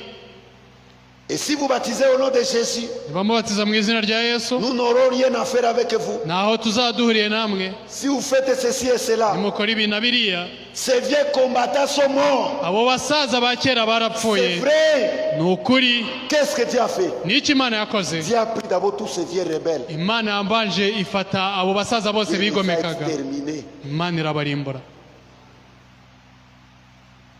Frère, regarde à côté. Mwene data itegereze ku Si mpande. le vieux combattant est mort, Niba abasaza ba kera bakoze barapfuye, haguruka ugende. quand tous ces vieux combattants étaient morts, Igihe abo basaza bose ba kera bapfuye, c'est le temps de se lever, ni igihe cyo guhaguruka, d'être des fils et des filles de Dieu Dieu cyo au nom kuba- de Jésus-Christ. abahungu n'abakobwa b'Imana mu gihe cya Yesu, mu izina rya Yesu Kristo. Tel que vous pourrez atteindre une position telle que vous pouvez retourner à ce jubilé Au et comme- entendre le son de la trompette. Uko mwagera kuri icyo gihagararo mukagaruka kuri yubile, mugategereza ijwi ry'imanda ya Entendre yubile, le son de la trompette de l'évangile de la parole. mugategereza ijwi ry'imanda ry'ijambo ry'imana. Frère, quand il y a les vieux batailleurs, Bene data, igihe hari abasaza les vieux b'indwanyi, combattants, abasaza ba il kera faut b'indwanyi beaucoup de bruit. bikora urusaku De telle rwinshi sorte que ça empêche vos oreilles d'entendre la trompette. kugeza aho bibuza amatwi yanyu Mais le kumva prophète dit, imanda. quand ils sont morts, Ariko umuhanuzi aravuga uti igihe le bapfuye prophète dit c'était le temps de se lever. cyari igihe cyo guhaguruka, C'était le temps d'atteindre une position, cyari igihe cyo kugera ku gihagararo, de retourner au jubilé, cyo gusubira kuri yubile, d'entendre le son de la trompette et de l'évangile de la parole de Dieu. igihe cyo kumva ijwi ry'imanda ry'ijambo ry'imana. Dieu les a exterminés là-bas. Imana yarabanje irabarimbura, Et noneho une autre génération s'est levée. ikindi gisekuru kirahaguruka. Frère, Bene data, si tu deviens un batailleur ici, nuhinduka indwanyi hano, Dieu t'exterminera Imana izakurimbura, et une autre génération se lèvera. ikindi gisekuru gihaguruke. Vous me comprenez? Uransobanukirwa? Les vieux batailleurs, Dieu les a lavés, Abasaza ba kera Imana les yabakuyeho, a enlevés du milieu du peuple de Dieu. ibakura hagati y'ubwoko bw'Imana, Pour que ceux qui restent écoutent la trompette. kugira ngo abasigaye umve imanda. Personne Nta muntu ne n'umwe peut se mettre sur le chemin de Dieu. ushobora kwishyira hagati y'inzira y'Imana. Dieu l'écrasera. Imana izamurimbura. Dieu, c'est une machine Imana ni imashini qu'un homme ne peut pas retenir. umuntu adashobora guhagarika. Vous me suivez? Muranyumva? Quand il y a beaucoup de bruit, tu n'entendras jamais. Igihe ari urusaku rwinshi ntabwo Quand nous uzigera allons wumva. voir la trompette du Igihe jubilé, tuzabona ijwi ry'imanda, vous verrez qu'il y a beaucoup de gens qui vont périr. muzabona ko ari abantu benshi bazarimbuka Parce qu'ils n'ont pas écouté la trompette. kubera ko batigeze bumva imanda. Vous devez quitter tous les bruits. Mugomba kuva muri urwo rusaku Tout rwose. ce qui est bruit à vos oreilles. Ibyo byose biri mu Ça matwi vous yanyu empêchera d'écouter le son de la trompette. bizababuza kumva ijwi ry'imanda. Quelqu'un peut dire Amen. Urashobora kuvuga amena? Il faut quitter toutes ces histoires-là. Birasaba kuva muri ibyo bintu byose, Allez dans la tranquillité. noneho mukajya mwituze. Dieu a exterminé les vieux batailleurs. Imana yarimbuye abo basaza Tous bose ba ces gens-là kera, qui combattaient Moïse. abantu bose barwanyaga Musa, Dieu les a exterminés. Imana Il yarabarimbuye les a enlevés. ibakuraho. Il y a eu maintenant une génération de Josué et Caleb. Hasigara noneho igisekuru cya Yosuwa na Kalebu. Est-ce qu'il y a des Josué et Caleb ici? Ese hari ba Yosuwa na ba Kalebu Des hano? gens qui étaient fidèles derrière Moïse. Abantu bari bakiranutse bari inyuma ya Musa, Des gens qui étaient fidèles derrière les promesses. abantu bari bakiranukiye nyuma y'isezerano. C'est cette génération-là que Dieu a levée. icyo gisekuru nicyo Imana yahagurukije, Une génération au cœur pur. igisekuru gifite umutima wera, Une génération consacrée. igisekuru cyejejwe cyiyeguriye Une Imana, génération de Branham a dit. igisekuru cya Branham yaravuze, Une génération qui marche dans la lumière. igisekuru kigendera mu mucyo, Une génération qui ne fait que la volonté de Dieu seulement. igisekuru kidakora ibindi usibye ubushake bw'Imana gusa. Oh frère, nous avons fait 30 ans dans les messages. aho bene data twe tumaze imyaka 30 Ça mu ne dit butumwa, rien ça devant Dieu. ibyo ntacyo bivuze imbere y'Imana. C'est l'expérience de la Pentecôte que Dieu compte. imyitozo ya Pentekote n'Imana ibara. Frère, tu joues avec nous. bene data twe ruradukinisha, Nous avons commencé telle église. twe twatangiye itorero runaka, twe twatangiye itorero runaka, twe twari Ça hano. ne dit rien, c'est bien. ibyo ntacyo bivuze, ni byiza, ntabwo mbirwanya, Mais l'expérience de la Pentecôte, c'est ce que ariko tu regardes. imyitozo ya Pentekote n'Imana ireba. Quelqu'un peut dire Amen. ushobora kuvuga amena. D'ailleurs, les gens, c'est pourquoi je vous dis, les gens qui restent autour de la montagne, niyo mpamvu mbabwirita abantu basigara Ils sont hafi très y'umusozi dangereux. nibo bateye ubwoba, des gens qui ne veulent pas avancer dans la abantu parole. badashaka gutera imbere n'ijambo ry'Imana.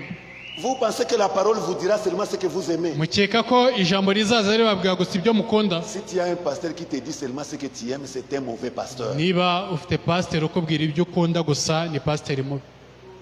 Il doit te dire ce que la parole veut. aba agomba kukubwira ibyo ijambo rivuga, Et tu marches dedans pour ta bénédiction. kandi ukarigenderamo ku bw'imigisha yawe. Si tu refuses, quand je te lis la parole, niba wanze igihe ngusomeye ce ijambo, n'est pas moi que tu refuses. Tu ntabwo ari njye refuses uba le wanze, Seigneur. uba wanze umwami. C'est Dieu que tu refuses. Imana uba wanze, Ce n'est pas moi. ntabwo ari njye. Alléluia. Haleluya. Mais il y a eu une autre génération ariko habayeho ikindi gisekuru qui a reçu la grâce de Dieu. cyakiriye ubuntu bw'Imana, Une génération sans rancune. igisekuru kidafite muzusharira. Hein, cette génération commence à naître. igisekuru gitangiye kuvuka, Il communie avec tout le monde. abantu basabana n'abantu bose. Alléluia.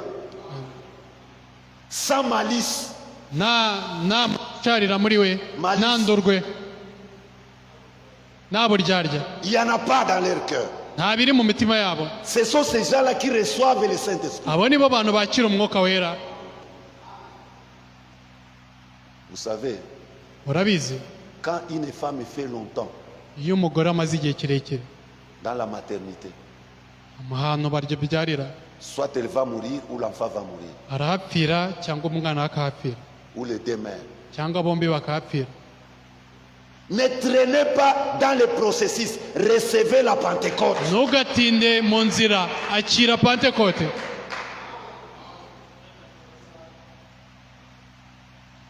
Quand tu commences à traîner à l'hôpital, je dois aller m'agenouiller dans le coin quelque part. igihe utangiye gutinda mu bitaro, ngomba kujya gupfukama ahantu runaka. On me dit que ma fille est à l'hôpital pour l'accouchement depuis 7 heures. 16 heures, bambwiye elle est yuko toujours là. umukobwa wanjye ari mu bitaro uhereye saa moya agiye kubyara Je kugera saa prends 10 toujours n'imwe. mon temps pour aller chercher la face de Dieu. iteka mfata igihe cyanjye kugira ngo njye gushaka ubuntu Et la bw'Imana, plupart du temps, quand je me mets à genoux, kandi akenshi iyo mfukamiye, quelques temps après, on me téléphone, on me dit, pasteur, elle a accouché. nyuma y'igihe runaka bahita bambwira uti pasiteri Parce yabyaye, qu'il y a un risque. kubera ko haba hari Et igiteye le ubwoba, naturel typifie le spirituel. kandi ibya kamere bishushanya iby'umwuka. 10, 15, 20 ans. imyaka 10, 15, Sans 20, la nouvelle naissance, nta kuvuka bwa kabiri, sans le Saint-Esprit. nta mwuka wera, Attention, la mort frappe à ta porte. witonde urupfu ruri gukomanga ku rugi rwawe. Ça sera fini. zaba birangiye. Le prophète dit, banza tubwira ko tu mourras uzapfa, et tu ne resteras là que critiquer l'évangile. kandi uzasigara aho ngaho gusa unegura ubutumwa. Je vais vous lire la citation. uza kubasomera umurongo, Mais j'ai besoin de cette génération. ariko nkeneye icyo Essayez de gisekuru faire quelque chose de bien bagerageza gukora ibintu byiza, et restez dans le bien. bagasigara no mu byiza, N'ayez aucune malice. badafite uburyarya. N'ayez aucune malice. Ntimukagire uburyarya na bumwe, Aucune rancœur. ntimukagire umuzusharira, Laissez entrer aucune racine d'amertume. ntimugatume hagira umuzusharira winjira muri mwe. Si mauvais que soient les gens, niba hari ikintu niba niba abantu ari babi, et si mal que l'on parle de vous. noneho bakaba banabavuga nabi, N'ayez jamais de mauvaises pensées contre eux dans votre cœur. ntimukagire ibitekerezo bibi mubatekerezaho mu mitima yanyu. Quelqu'un peut dire Amen. Urashobora kuvuga amena. Faites cet exercice, vous verrez Dieu. Mukore iyi myitozo, mwitoze ibi ngibi Qu'il muzabona parle Imana. mal de vous. Baba bavuga nabi, N'ayez aucune racine d'amertume. ntimukagire umuzi usharira mu mitima yanyu, Parce que c'est sur ce point même que le diable s'accrochera pour manigancer quelque chose. kubera ko aho niho Satani azihambira kugira ngo agire icyo apanga. Si vous avez ces choses dans votre cœur, Niba mufite icyo kintu mu mitima yanyu, vous voyez un frère, vous sentez quelque chose. ukaba ubona mwene data ukumva ikintu runaka mu Vous voyez mutima le wawe, pasteur, vous sentez quelque chose. wabona pasiteri ukumva ikintu runaka kibi Le muri prophète mwe. dit, le diable s'accrochera là-bas. Satani avuga ko, umuhanuzi aratubwira ko Satani ariho azihambira. Enlevez ça de vos cœurs. Mukuri ibyo mu mitima yanyu. Si vous n'êtes pas d'accord avec quelqu'un, Niba utemeranywa n'umuntu runaka, allez voir, genda umurebe, parle avec lui, uganire nawe, dis-lui frère, mubwire uti mwene data, je ne pense pas que ce que tu as fait, c'est ntabwo bon. ntekereza ko ibyo wakoze ari byiza. Regarde ce qui doit être fait. Reba ikigomba gukorwa. Ne le saluez pas, ce que le prophète appelle la malice. Ntukamusuhuze uburyarya nk'uko umuhanuzi Ne avuga, l'embrassez pas ntukamuhobere et tu es en train de le critiquer. dehors. urimo umunegura hanze. Ne le saluez pas avec un sourire Ntukamusuhuze useka alors que chaque jour tu le détruis. kandi buri munsi umurimbura. Tu es un meurtrier. Uba uri umwicanyi. Shalom. Shalom, shalom. Et c'est toi la première à critiquer la personne. Kandi ari wowe wa mbere ujya Tu kumunegura. es un vieux batailleur. Ubu uri umusaza wa Tu vas kera, mourir dans le désert. zapfira mu Il butayu. y a une nouvelle génération Ariko hari igisekuru qui n'a gishya pas de rancœur dans le cœur. kidafite uburyarya mu mitima yabo. Qu'est-ce que tu ne peux pas pardonner? Icyo utabasha kubabarira. Mais Jésus nous a tout pardonné. Ariko Yesu yababariye byose. Ils te font du mal parce qu'ils ne connaissent pas Dieu. Ils te font du mal parce qu'ils ne te connaissent pas. Il Barakubabaza bakugirira nabi kuko batazi Imana. faut prier pour eux. Basaba kubasengera. Écoutez, le prophète continue. Mwumve umuhanuzi arakomeza. Parlez bien de l'homme qui parle mal de vous. Muvuge neza ababavuga nabi.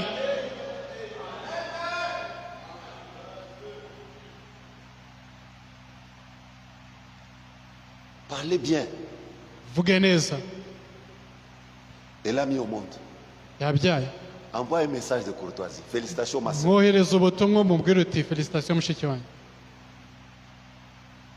Et tu sais qu'elle te critique. Kandi uzi ko ni kunegura, Mais toi, tu fais ce que la parole te recommande. ariko wowe ugakora icyo ijambo rigusaba.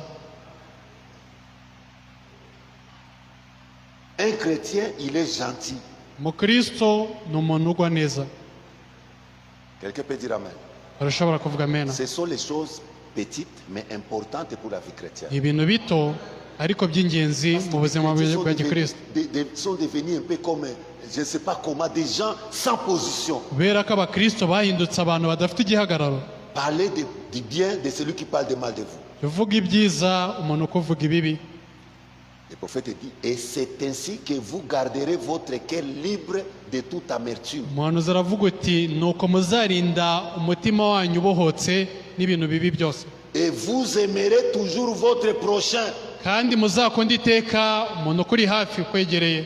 aussi longtemps que vous resterez dans cet amour. Mu gihe cyose muzasigara muri urwo rukundo. Alléluia. Haleluya. Le prophète continue. Umuhanuzi arakomeza. Si un homme vient vous traiter de fanatique Niba umuntu aje akabita ukonderera et de toutes sortes de noms, cyangwa se andi mazina yose, on peut vous surnommer. bashobora kubita amazina. N'agissez pas ainsi. Ntukitware gutyo. Si vous ne pouvez pas vous retenir, Niba udashobora kwifata, ça c'est le conseil du prophète. J'ai lu le prophète. ndi gusoma umuhanuzi n'inama ze. Si vous ne pouvez pas vous retenir, Niba utabasha kwifata, éloignez-vous simplement. genda gusa kure y'ibyo.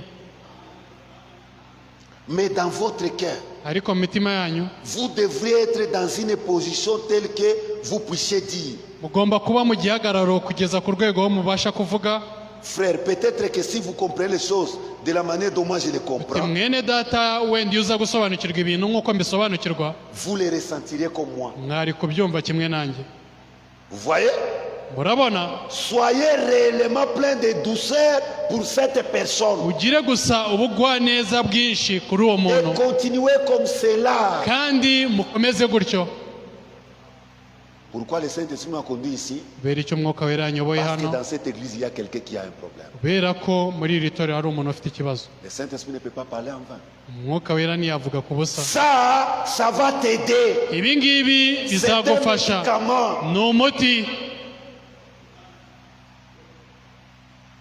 Et surtout, Kandi cyane cyane priez sans cesse les uns pour les autres. musenge ubudacogora bamwe ku bandi, Et ne laissez jamais le diable mettre ou que ce soit une racine d'amertume.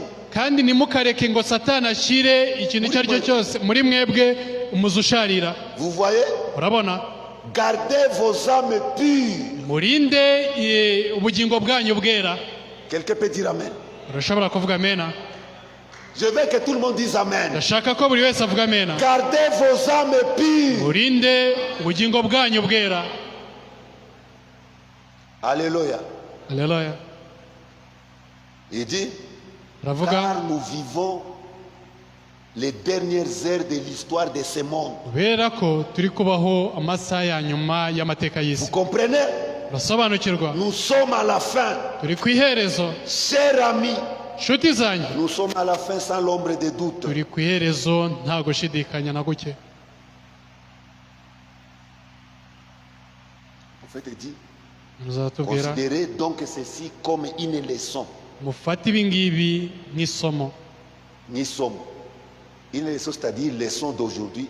Le prophète dit, Ni ukuvuga considérez ceci isomo comme une leçon. bivuze isomo ry'uyu munsi mubifate ibi ngibi nk'isomo. Quoi que vous fassiez à autrui, Icyo mwakorera undi icyo ari cyo cyose, c'est à Christ que vous le faites. ni Kristo muba mugikoreye.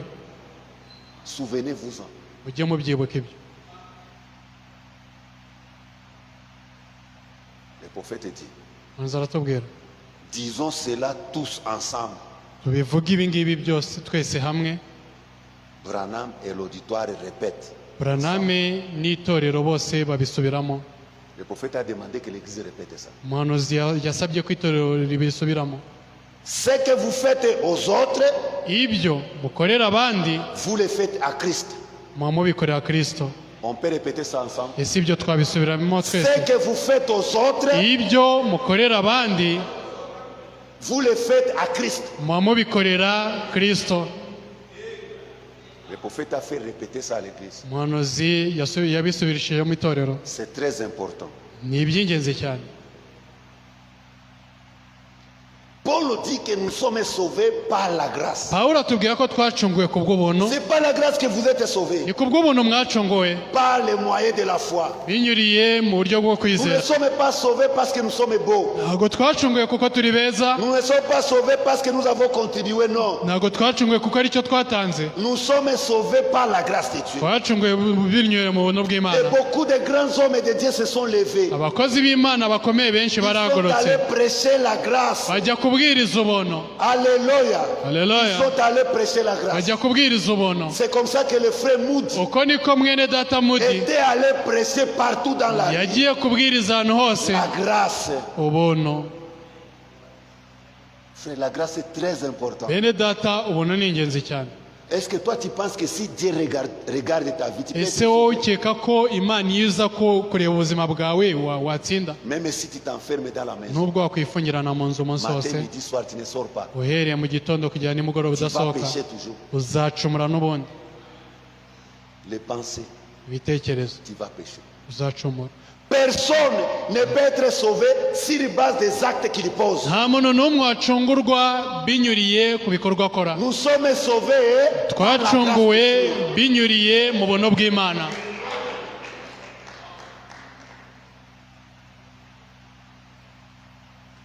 C'est pourquoi Dieu, en nous aimant, Niyo mpamvu Imana idukunda il a pris la grâce, yafashe ubuntu il a écarté la loi. ikuraho Nous amategeko. vivons par la grâce de Dieu.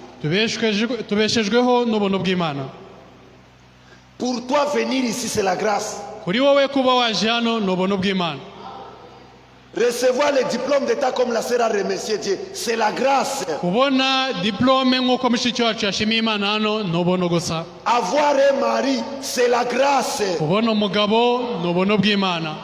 Avoir un mari fidèle, c'est la grâce. Gira umugabo utaguca inyuma ni ubuntu bw'Imana. Avoir une femme, c'est la grâce. Gira umugore cyangwa kubona umugore ni ubuntu bw'Imana. Avoir une femme chrétienne, c'est la grâce de Dieu. Kubona umugore w'umukristo ni ubuntu bw'Imana gusa. Avoir une église, c'est la grâce. Kugira itorero ni ubuntu bw'Imana.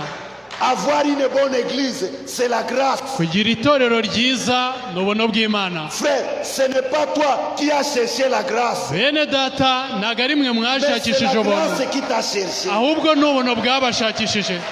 Et ça t'a embrassé. Noneho buraza buraguhobera.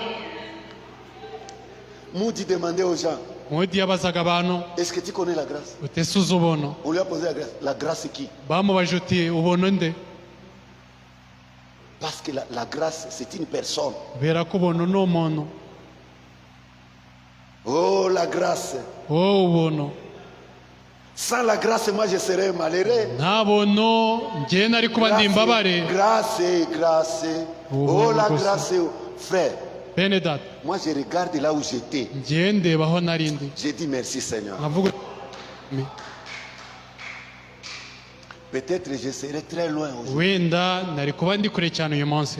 Dans les péchés ancrés, Mu byaha by'indani. signant des pactes avec le diable. Nsinanya amasezerano hamwe na Satani. Mais Dieu m'a cherché. Ariko Imana Sa yaranshakishije. grâce a couvert la terre. Ubuntu bwayo Il a butwikiriye isi. filé toute la terre. Yazengurutse isi yose. Il est allé dans les bidonvilles du Congo là-bas à Bukavu. Ajya hariya mu byaro bya Kongo aho ngaho i Bukavu. Dans un petit quartier perdu. Mu gakaritiye gatoya gusa kari La kazimiye. grâce a frappé à ma porte. Ubuntu bukomanga ku rugi rwanjye.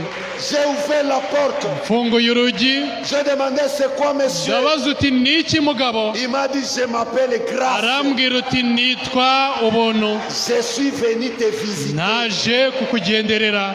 Viens et suis-moi. Ngwino unkurikire. Et je l'ai suivi. Maze kurikira.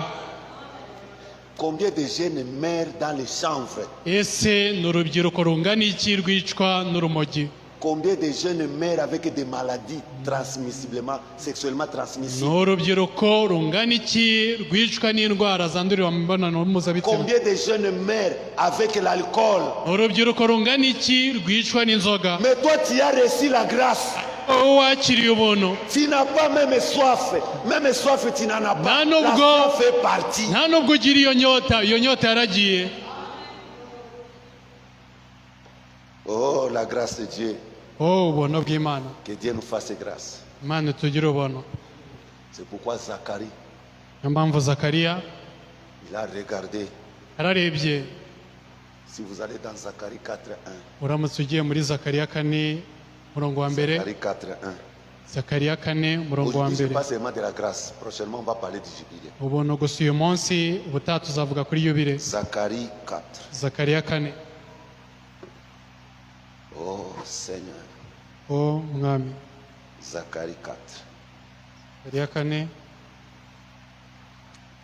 Sans la grâce, Nta buntu nous n'existons pas. ntabwo tuba turiho. Est-ce que vous savez que William Marion Branham, c'est la grâce ici dans cet âge? Ese muzi yuko William Marion Branham ari ubuntu hano Ari ubuntu muri iki sekuru. muri iki gisekuru? Eh. Même toi, tu es la grâce dans ta famille. Ndetse nawe ubwawe uri ubuntu mu muryango wawe.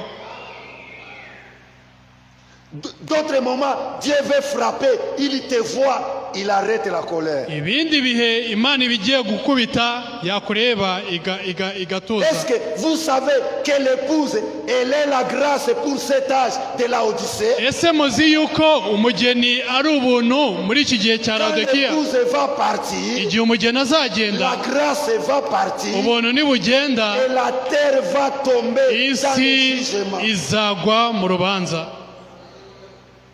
C'est parce que vous ne connaissez pas qui vous êtes. Kubera ko mutazi abo muri bo. Frère Eric, tu sais que tu es la grâce pour Abigail. Mwene data Eric, uzi yuko uri ubuntu kuri Abigail? Docteur Josué, tu es la grâce pour la docteur Becky. Dr Josué uri ubuntu kuri Dr Becky. Et nous sommes la grâce. Moi, quand j'entre dans un avion Njyewe iyo ninjiye mu ndege ou dans un bateau, cyangwa se mu ou bwato je fais un voyage, cyangwa ngakora urugendo, je regarde comment les gens sont assis. ndeba uburyo ki abantu bicaye, Je fais une prière à Dieu. ngasenga Imana. Je dis, Seigneur, nous voulons commencer le voyage. nkabwira umwami uti mwami tugiye gutangira Que urugendo l'ange du Seigneur campe ici. marayika w'iteka akambike Et puis je hano commence à voir comment les gens mangent là-bas. atangira À cause de kureba moi. uburyo Ils sont ki en train de abantu manger bari là-bas. kurya bitewe nanjye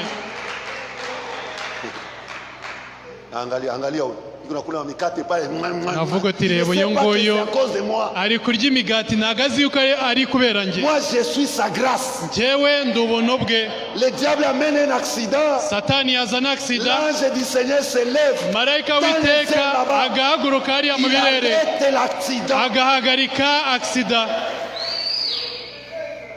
à cause de toi. bitewe nawe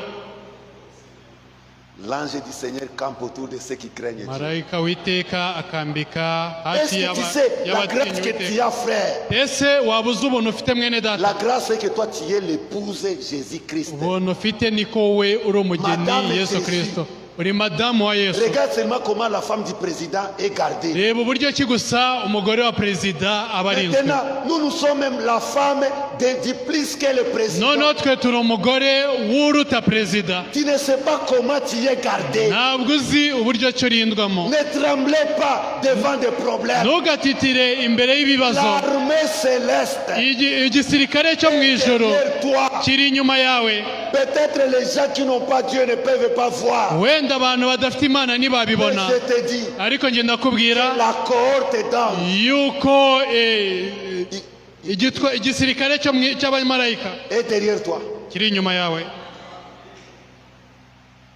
Géasi commence à trembler. Oh, Élisée, tu vois. gehazi yatangiye gutitiraho elisa urabona abantu bari hariya baraza kutwica uyu munsi turapfa Élisée lui dit non, non, non, non. elisa aramubwira uti oya oya Ne oya tremble pas. wititira Ceux qui sont avec nous, abari kumwe natwe ils sont plus nombreux, ni benshi cyane kurenza très bien formés, kandi batojwe très cyane bien armés. bafite intwaro Ils sont zihagije des ingénieurs de guerre. bafite abainjeniyeri b'intambara Géasi regarde, regarde. gehazi arareba Il ne voit rien. abura ikintu Il prend des lunettes, il regarde. afata amarinete ashyizemo arareba Il ne voit rien. ntiyagire icyo abona Il dit mon Seigneur, aravuga uti mwami mais wanjye nous sommes à deux seulement. ariko turi babiri bonyine Son Seigneur prend, noneho umwami aramufata mais la main, Seigneur, aravuga uti mwami ouvre les yeux de Géasi fungura amaso ya gehazi pour qu'il voie. kugira ngo abashe kureba Dieu a ouvert les yeux de Géasi. imana ifungura amaso ya gehazi Géasi regarde, gehazi yitegereje c'est toute une armée. abona ni igisirikare cyose Alléluia. haleluya Cette armée-là icyo gisirikare te protège contre la maladie. kikurinda uburwayi Cette armée-là icyo gisirikare te protège contre la mort. kikurinda urupfu Cette armée-là icyo gisirikare te protège contre les pièges de l'ennemi, kikurinda imitego yose y'umwanzi contre les échecs, kikurinda contre kunesha le péché. kikurinda ibyaha Tu veux entrer dans le péché, washaka kwinjira mu byaha cette armée-là vient. icyo gisirikare kikaza Il frappe dans ton cœur. kikakubita mu mutima wawe Il te dit ne fais pas ça, tu vas mourir. bakubwira uti wikora ibi uraza gupfa Il sent que tu arrêtes tout. wumva uhagaritse byose Ils sont plus nombreux. benshi cyane La grâce de Dieu. ubuntu bw'imana Si ce n'était pas la grâce, frère, bitaza kuba ubuntu bene data qu'est-ce que nous on serait devenus? isi twari kuba iki On serait des malheureux. twari kuba imbabare Zacharie 4. zakariya 4 L'ange qui parlait avec moi revint et me réveilla comme un homme qu'elle réveille en sommeil. Il me dit, que vois-tu? Je répondis, je regarde et voici, il y a un chandelier tout d'or surmonté d'un vase portant 7 lampes et voici, avec 7 conduits pour les lampes, avec 7 conduits pour les lampes qui sont au sommet du chandelier, et il y a près de lui 2 oliviers, l'un à la droite du vase et l'autre à la gauche, à sa gauche. Et reprenant la parole, j'ai dit à l'ange qui parlait avec moi, que signifient ces choses, mon Seigneur? L'ange qui parlait avec moi me répondit, ne sais-tu pas ce que signifient ces choses? J'ai dit, non, mon Seigneur. Alors il reprit et me dit, c'est ici la parole que l'Éternel adresse à Zorobabel. Ce n'est ni par la puissance, ni par la force, mais c'est par mon esprit, dit le Seigneur des armées. Qui es-tu, grande montagne, devant Zorobabel? Tu seras aplani. il y posera la pierre principale au milieu des acclamations. Grâce, grâce pour elle. La parole de l'Éternel me fit adresser en ces mots. Les mains des Zorobabel ont fondé cette maison et ses mains l'achèveront. Et tu sauras que l'Éternel des armées m'a envoyé vers vous. Car ceux qui méprisaient les jours de faibles commencements se réjouiront en voyant les niveaux dans la main des Zorobabel. Ces sept sont les yeux de l'Éternel qui parcourent toute la terre. Amen. Jusqu'à 10. marayika twavuganaga aragaruka aho ndi arankangura nk'uko umuntu akangurwa akava mu bitotsi arambaza ati ubonye iki ndamusubiza ni ndarebye mbona igitereko cy'itabaza cy'izahabu cyose kandi mbonye n'urwabya rwacyo ruteretse hejuru yacyo mbona n'amatabaza 7 kuri cyo kandi ayo matabaza ari hejuru yacyo yose itabaza ryose ryari rifite imiheha 7 kandi impande zombi hari imyerayo 2 umwe wari iburyo bw'urwabya undi wari ibumoso bwaryo ndongera mbaza marayika twavuganaga ni ibyo bisobanuye bite nyagasani marayika twavuganaga arambaza ati ibyo nuzi uko bisobanura ndamusubiza ni oya nyagasani aransubiza ati ijambo ry'Uwiteka atumye kuri Zerubabeli ngiri ati si kubw'amaboko kandi si kubw'imbaraga Ce n'est pas par ta force ni par ta main, ahubwo ni kubw'umwuka wanjye mais c'est par son esprit. niko Uwiteka Nyiringabo avuga Amen. Continue. wa musozi munini we witwa iki imbere ya Zorobabeli Qui est une montagne, uzaba ikibaya tu deviendras une plaine. azazana ibuye risumba yandi barangurure bati nirihabwe umugisha nirihabwe umugisha. Amen. Amen. La pierre doit descendre dans la grâce. Ibuye rigomba kumanuka mu buntu. La pierre de fête ne descendra jamais Ibuye ry'agasongero nirizamanuka s'il n'y a rimwe pas de grâce sur la terre. niba nta buntu buri hano ku isi. Dans les messages de grâce, Ubutumwa paragraphe bw'ubuntu 57, écoutez ce que le prophète igika cya 57 mu mwumve icyo umuhanuzi avuga. quelque chose, quelques minutes. Sigaranye iminota mike. Paragraphe 57. Mais maintenant, Noneho conformément à la prophétie, bijyanye n'ubuhanuzi c'est-à-dire Zacharie 4, bisobanuye Zakariya 4 conformément à la prophétie, bijyanye n'ubuhanuzi la pierre de fête viendra. ibuye ry'agasongero rizaza. Quelqu'un peut dire Amen. Arashobora kuvuga amena. Pourquoi on parle de la pierre de fête, ils ne connaissent pas c'est quoi. Hari bamwe batazi ibuye ry'agasongero icyo ari cyo. Ibuye ry'agasongero. La pierre de fête descendra. Ibuye ry'agasongero rizamanuka. Oh, j'aime beaucoup ces choses. Nkunda cyane ibi bintu. Et j'aimerais vous faire remarquer que lorsque la pierre vient, Nifuzaga kubereka ko igihe ibuye rije, quand la pierre va venir, igihe ibuye c'est rizaza. ce que le prophète vient Mwumve de icyo faire. umuhanuzi avuga. Remarquez. Ashaka kubagaragariza. Lorsque la pierre de fête vient, Igihe ibuye ry'agasongero rije, le chef umutware qui va proclamer le message, uzatangaza ubutumwa. il y a un chef, Hari umuyobozi et Branham est ce chef. kandi Branham niwe muyobozi.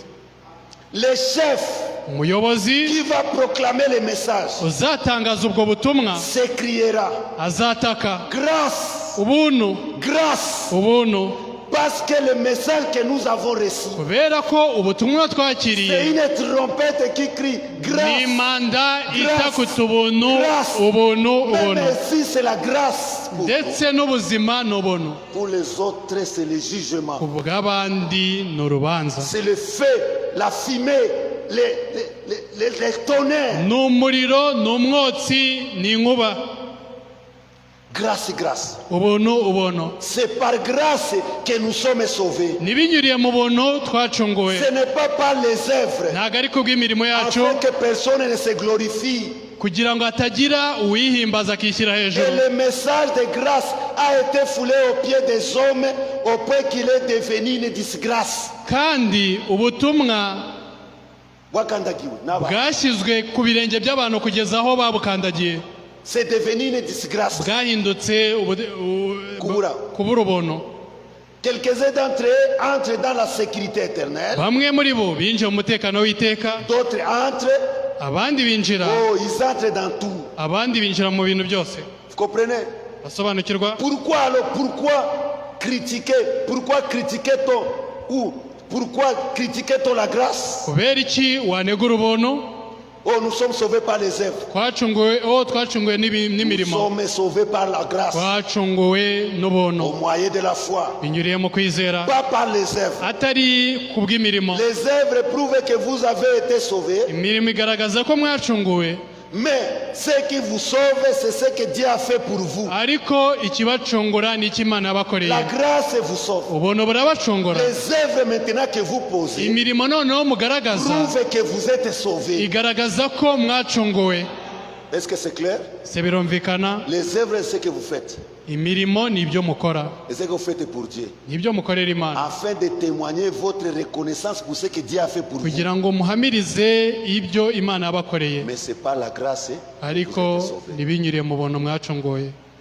Et le prophète dit que la grâce et l'amour marchent ensemble. Kandi umuhanuzi atubwira ko Le ubuntu prophète dit que n'urukundo bijyana. c'est la grâce qui avait cherché Adam. Umuhanuzi atubwira ko ubuntu ari bwo bwashakishije C'est la Adamu. grâce qui avait cherché Adam. Ubuntu ni bwo bwashakishije Adamu. Alléluia. Haleluya. C'est la grâce qui avait cherché Adam. Ubuntu ni bwo bwashakishije C'est la Adamu. grâce qui avait cherché Noé. Ubuntu ni bwo bwashakishije Et Nowa. c'est la grâce qui t'a cherché. Ubuntu ni bwo bwagushakishije. Alléluia. Écoutez Alléluia. ce que la grâce a fait. Mwumve icyo ubuntu bwakoze. Les retours et les jubilés. Gusubira kugaruka niko yubire. L'église est maintenant comme Israël. Itorero ubu none rimeze nka L'église Isirayeli. ressemble à Israël. Itorero rirasa na Isirayeli. L'église, Itorero lorsqu'Israël était là-bas en Égypte, igihe Isirayeli yari aho muri Egiputa, Dieu dans sa merveilleuse grâce, Imana mu buntu bwayo bwiza, sans aucune organisation, nta shyirahamwe na rimwe ni rien d'autre, cyangwa ikindi appela Israël à sa prospérité. yahamagaye Isirayeli Il les urubyaro appela rwe, à leur héritage. bahamagarira umurage wabo. La grâce de Dieu leur a donné un prophète. Ubuntu bw'Imana bwabahaye umuhanuzi. C'est la grâce qui a donné à Israël un prophète. Ubuntu bw'Imana nibwo bwahaye Isirayeli umuhanuzi. La grâce leur a donné une colonne de feu. Ubuntu bubaha inkingi y'umuriro. La grâce leur donna un agneau. Ubuntu bubaha umwana w'intama. La grâce leur donna l'agneau de sacrifice. Ubuntu nibwo bwabahaye umwana w'intama La w'igitambo. grâce leur donna la puissance. Ubuntu bwabahaye imbaraga. La grâce leur donna la délivrance. Ubuntu bubaha ukubohoka.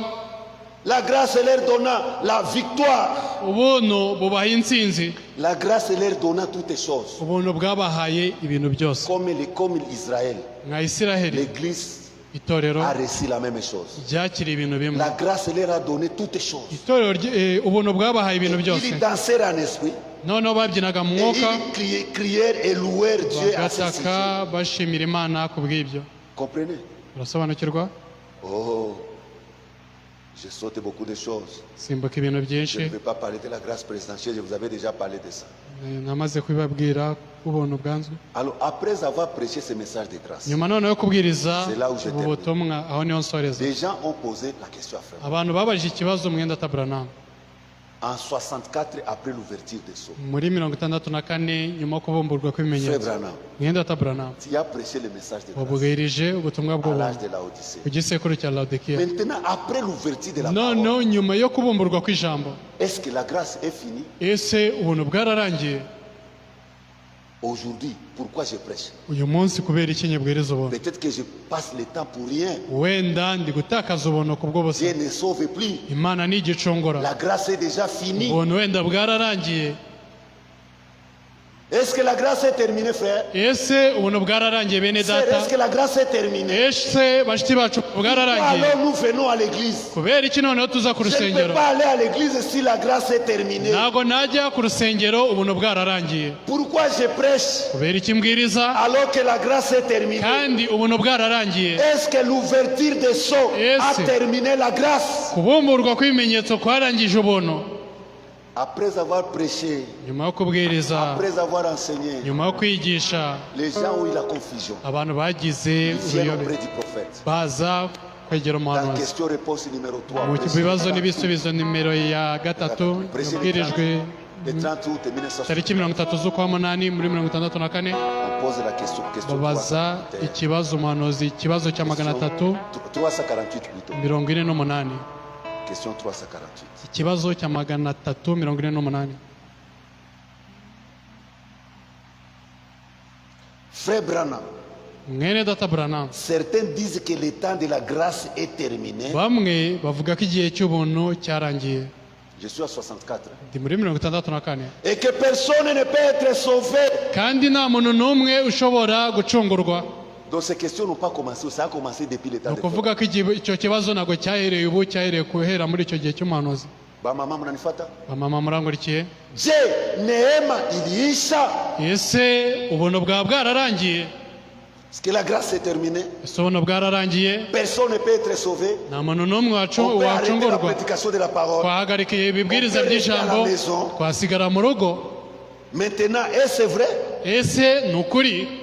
Le prophète dit, je suis content d'avoir eu cette question. Umuhanuzi aravuga ati ndumva nezerewe kumva icyo kibazo. Nous observons et prions.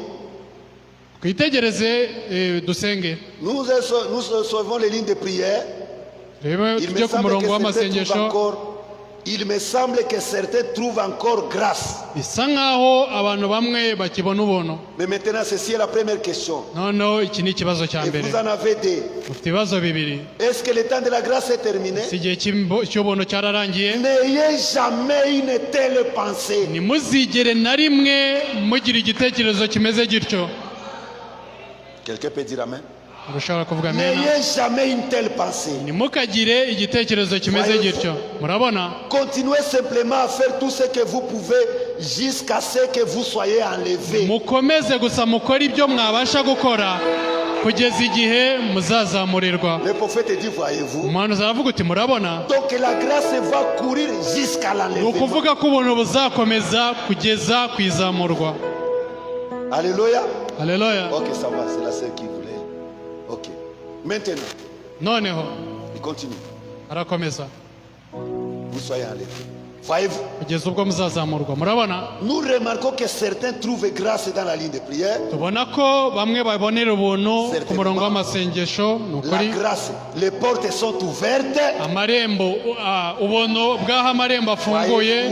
Murabona? Je pense, là où vous avez eu cette pensée, Keka ko ku icyo ça gitekerezo pourrait être entre... bishobora kuba ari hagati ya Je n'ai pas le temps de mettre chacun de ces versets à la place. ntabwo exacte. mfite igihe cyo gushyira buri umwe muri iyi mirongo ku mwanya Chacune wacyo. de ces choses à sa véritable place. Buri kintu ku mwanya wacyo nyakuri. Dans la ligne de prière, on trouve certainement grâce. Ku murongo w'amasengesho tuhakura ubuntu mu by'ukuri. Si j'étais sûr que Jésus venait cet après-midi, Iyo nza kuba mpamirijwe yuko Yesu ari buze kuri uyu je mugoroba, ferais simplement ce que je suis en train de faire en ce moment même. nakomeza gukora ibyo ndimo nkora muri uyu mwanya. Voyez-vous, Murabona? je continuerai simplement. Nakomeza gusa. La grâce est toujours là. Ubuntu buracyahari.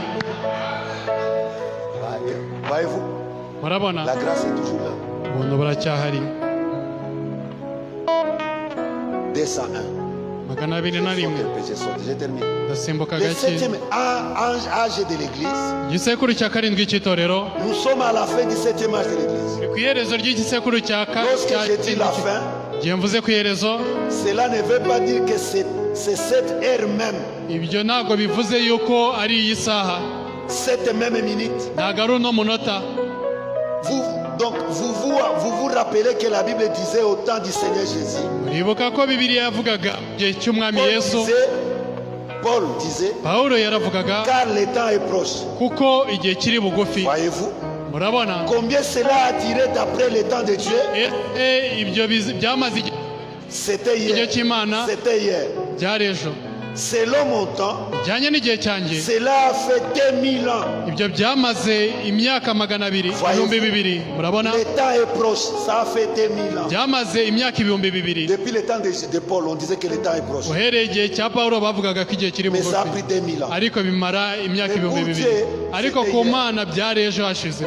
pour Dieu c'était hier. ku Mana byari ejo Est-ce que hashize. vous comprenez? Se murasobanukirwa? C'est ce que Dieu appelle proche. Ibyo ni byo Imana yita Ce que hafi. Dieu appelle proche Ibyo Imana yita n'est bugufi pas ce que nous appelons proche. ntabwo ari ibyo twe twita bugufi Quand hano on dit hejuru. que le temps est proche, Iyo tuvuze ko igihe kiri quand on hafi, dit que c'est l'heure, iyo tuvuze ko ari cyo ce n'est gihe, pas que c'est la minute même. si uko ko ari uwo munota. Est-ce que nous sommes ensemble? Ese turi kumwe? Ainsi, Noneho continuez simplement à croire. mukomeze gusa mwizere, Continuez simplement à prier. mukomeze gusa musenge. Dieu tient Imana encore ouverte les portes de la grâce. iracyafunguye amarembo y'ubuntu. Dieu tient encore ouverte les portes de la grâce. Imana iracyafunguye amarembo y'ubuntu. Continuez simplement à y entrer Mukomeze gusa mwinjire muri ayo marembo aussi vite que vous le pouvez. uko mwashobora kubyinjiramo kose vuba. Dieu arrêtera quand ça sera le temps d'arrêter. Imana izahagarika ubuntu ubwo bizaba ari igihe cyo guhagarika Est-ce que ubuntu. vous comprenez ça? Ese murasobanukirwa ibyo? Le Seigneur vous bénisse richement. Imana ibaha umugisha utagabanyije. On lui pose la question, est-ce que l'âge de l'église de la Odyssée est Mubaze terminé? ikibazo tese igisekuru Il dit non, je cy'itorero n'ai rya jamais Laodikiya dit que l'âge de l'église de la Odyssée. cyararangiye. Aravuga uti sinigeze mvuga ko igisekuru rya Laodikiya cyarangiye. Il dit que ça se terminera quand l'église est partie. Aravuga uti kizarangira ubwo itorero rizagenda. Tant que l'église est ici, Igihe cyose itorero rikiri hano, l'âge là n'est pas encore terminé. icyo gisekuru ntabwo kirarangira. Alléluia. Haleluya. Question 426. Ikibazo cya 426. Devrons-nous toujours être pleins d'ardeur et de prêcher l'évangile? Ese tugomba guhora twiteguye kubwiriza ubutumwa Ou est-ce que le temps est terminé? cyangwa se igihe cyararangiye? Non, continuez à prêcher Oya, mukomeze mubwirize. aussi fort que vous le pouvez. Mubwirize cyane uko mwabibasha kose. Tenez-vous à cela. Mukomere muhagarare kuri ibyo. Je suis bien derrière vous. Ndi inyuma yanyu. Que Dieu vous bénisse richement. Imana ibaha umugisha utagabanyije. Vous êtes dans la grâce. Mettons-nous debout. Muri mu bono duhaguruke, Mais nous n'allons pas demeurer dans les péchés. ariko ntabwo tuzahora mu byaha Pour que cette grâce continue. kugira ngo ubwo buntu bwiyongere. Un jour tout va s'arrêter. Umunsi umwe byose bizahagarara. Élevons nos mains. Uzamure ibiganza byanyu, Restons dans la grâce. dusigare mu bono. Ne piétinez pas la grâce. Ntugakandagire ubuntu, N'allez pas dans la disgrâce. ntukabure ubuntu. Le Seigneur t'appelle. Namara guhamagarira, Les œuvres que nous faisons imirimo dukora montrent igaragaza que ko nous avons reçu la grâce ou pas. yuko twakiriye ubuntu cyangwa ntabwo. Alléluia. Haleluya. Unyimbe imana isumba byose njendu nyanegene muri sikondu umuki nagufite nagera unyimbere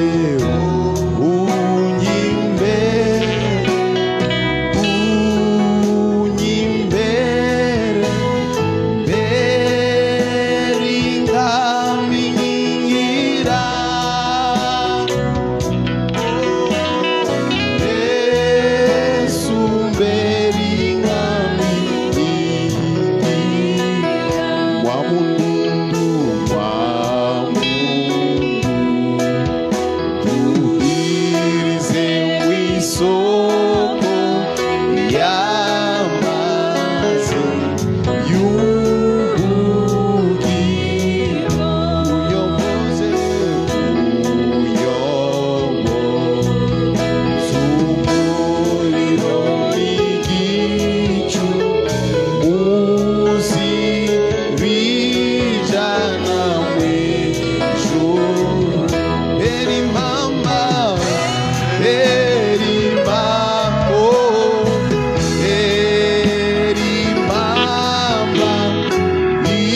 La grâce s'est manifestée devant les gens. ubuntu bwigaragaje imbere y'abantu, Les gens ont refusé ça. abantu barabwanga, Ils ont piétiné ça. barabukandagira, Et c'est devenu une disgrâce.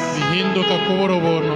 Ils ont critiqué cette grâce. Baneguye ubwo buntu, Alors que toi, tu nous sauves par la grâce. kandi wowe ducungura binyuriye mu buntu. Tu appelles les gentils par la grâce. Wahamagaye abanyamahanga binyuriye mu buntu. Nous ne sommes pas appelés par la loi. Ntabwo twahamagaye n'amategeko, Nous ne dépendons plus de la loi. ntabwo tugishingikirije ku mategeko, ariko dushingikirije ku buntu Et bw'Imana. cette grâce produit des œuvres de la grâce. kandi ubwo buntu bugaragaza imirimo y'ubuntu. Parole dans le cœur de tes enfants. Mugishira ijambo imitima y'abana bawe, Chaque parole que nous mangeons bikaba buri jambo turya soit une sémence bibashe kuba imbuto, qui nous bénit, qui nous garde de toi. duha imbaraga kandi ikadushyira muri wowe. L'église, Père, Mugisha itorero ryose grande data, famille des enfants, dana n'abana bawe, soit notre bénédiction de ton uba imigisha yacu ndetse n'umuyobozi wacu, ubwiyeguriye mu biganza byawe, Au nom du Seigneur mu Jésus. izina rya Yesu Kristo. Amen. Amen. Que le Seigneur vous bénisse. Imana ibahe umugisha, Rentrez dans la paix du Seigneur Jésus-Christ. mutahe mu mahoro y'umwami wacu Yesu Kristo. Pour revoir le dimanche prochain. Tuzabonana ku cyumweru gitaha. Shalom, que Dieu vous bénisse. Gira amahoro, Imana ibahe umugisha. Le patriarche Abraham avait certainement des erreurs quand il appela dans la marche, mais lorsque son témoignage divin fit esprit, oh, il ne douta point par incrédulité. Oh, oh, oh, oh, oh. Écris mon témoignage divin, Seigneur. Écris mon témoignage divin. Quand il sera lu devant tous les saints, toutes mes erreurs et mes seront imputés. Grâce, grâce, grâce, grâce, grâce. Sans la grâce, je serais émerveillé. Grâce, grâce. Sans la grâce, moi, je serais un bandit. Grâce. Avec cette beauté que Dieu t'a donné, ma soeur. Grâce, grâce. M'était la grâce souveraine. Grâce. Tu serais dans des coins de rue ce soir. Grâce, grâce. Oh, sans la grâce. Oh, si tu ne vendras jamais tes cellules. Ah, si la ne dépendra jamais de. Mais la main de l'Éternel. Oh, la main de l'Éternel qui fait les œuvres. Yes, c'est dans le bon plaisir des hommes.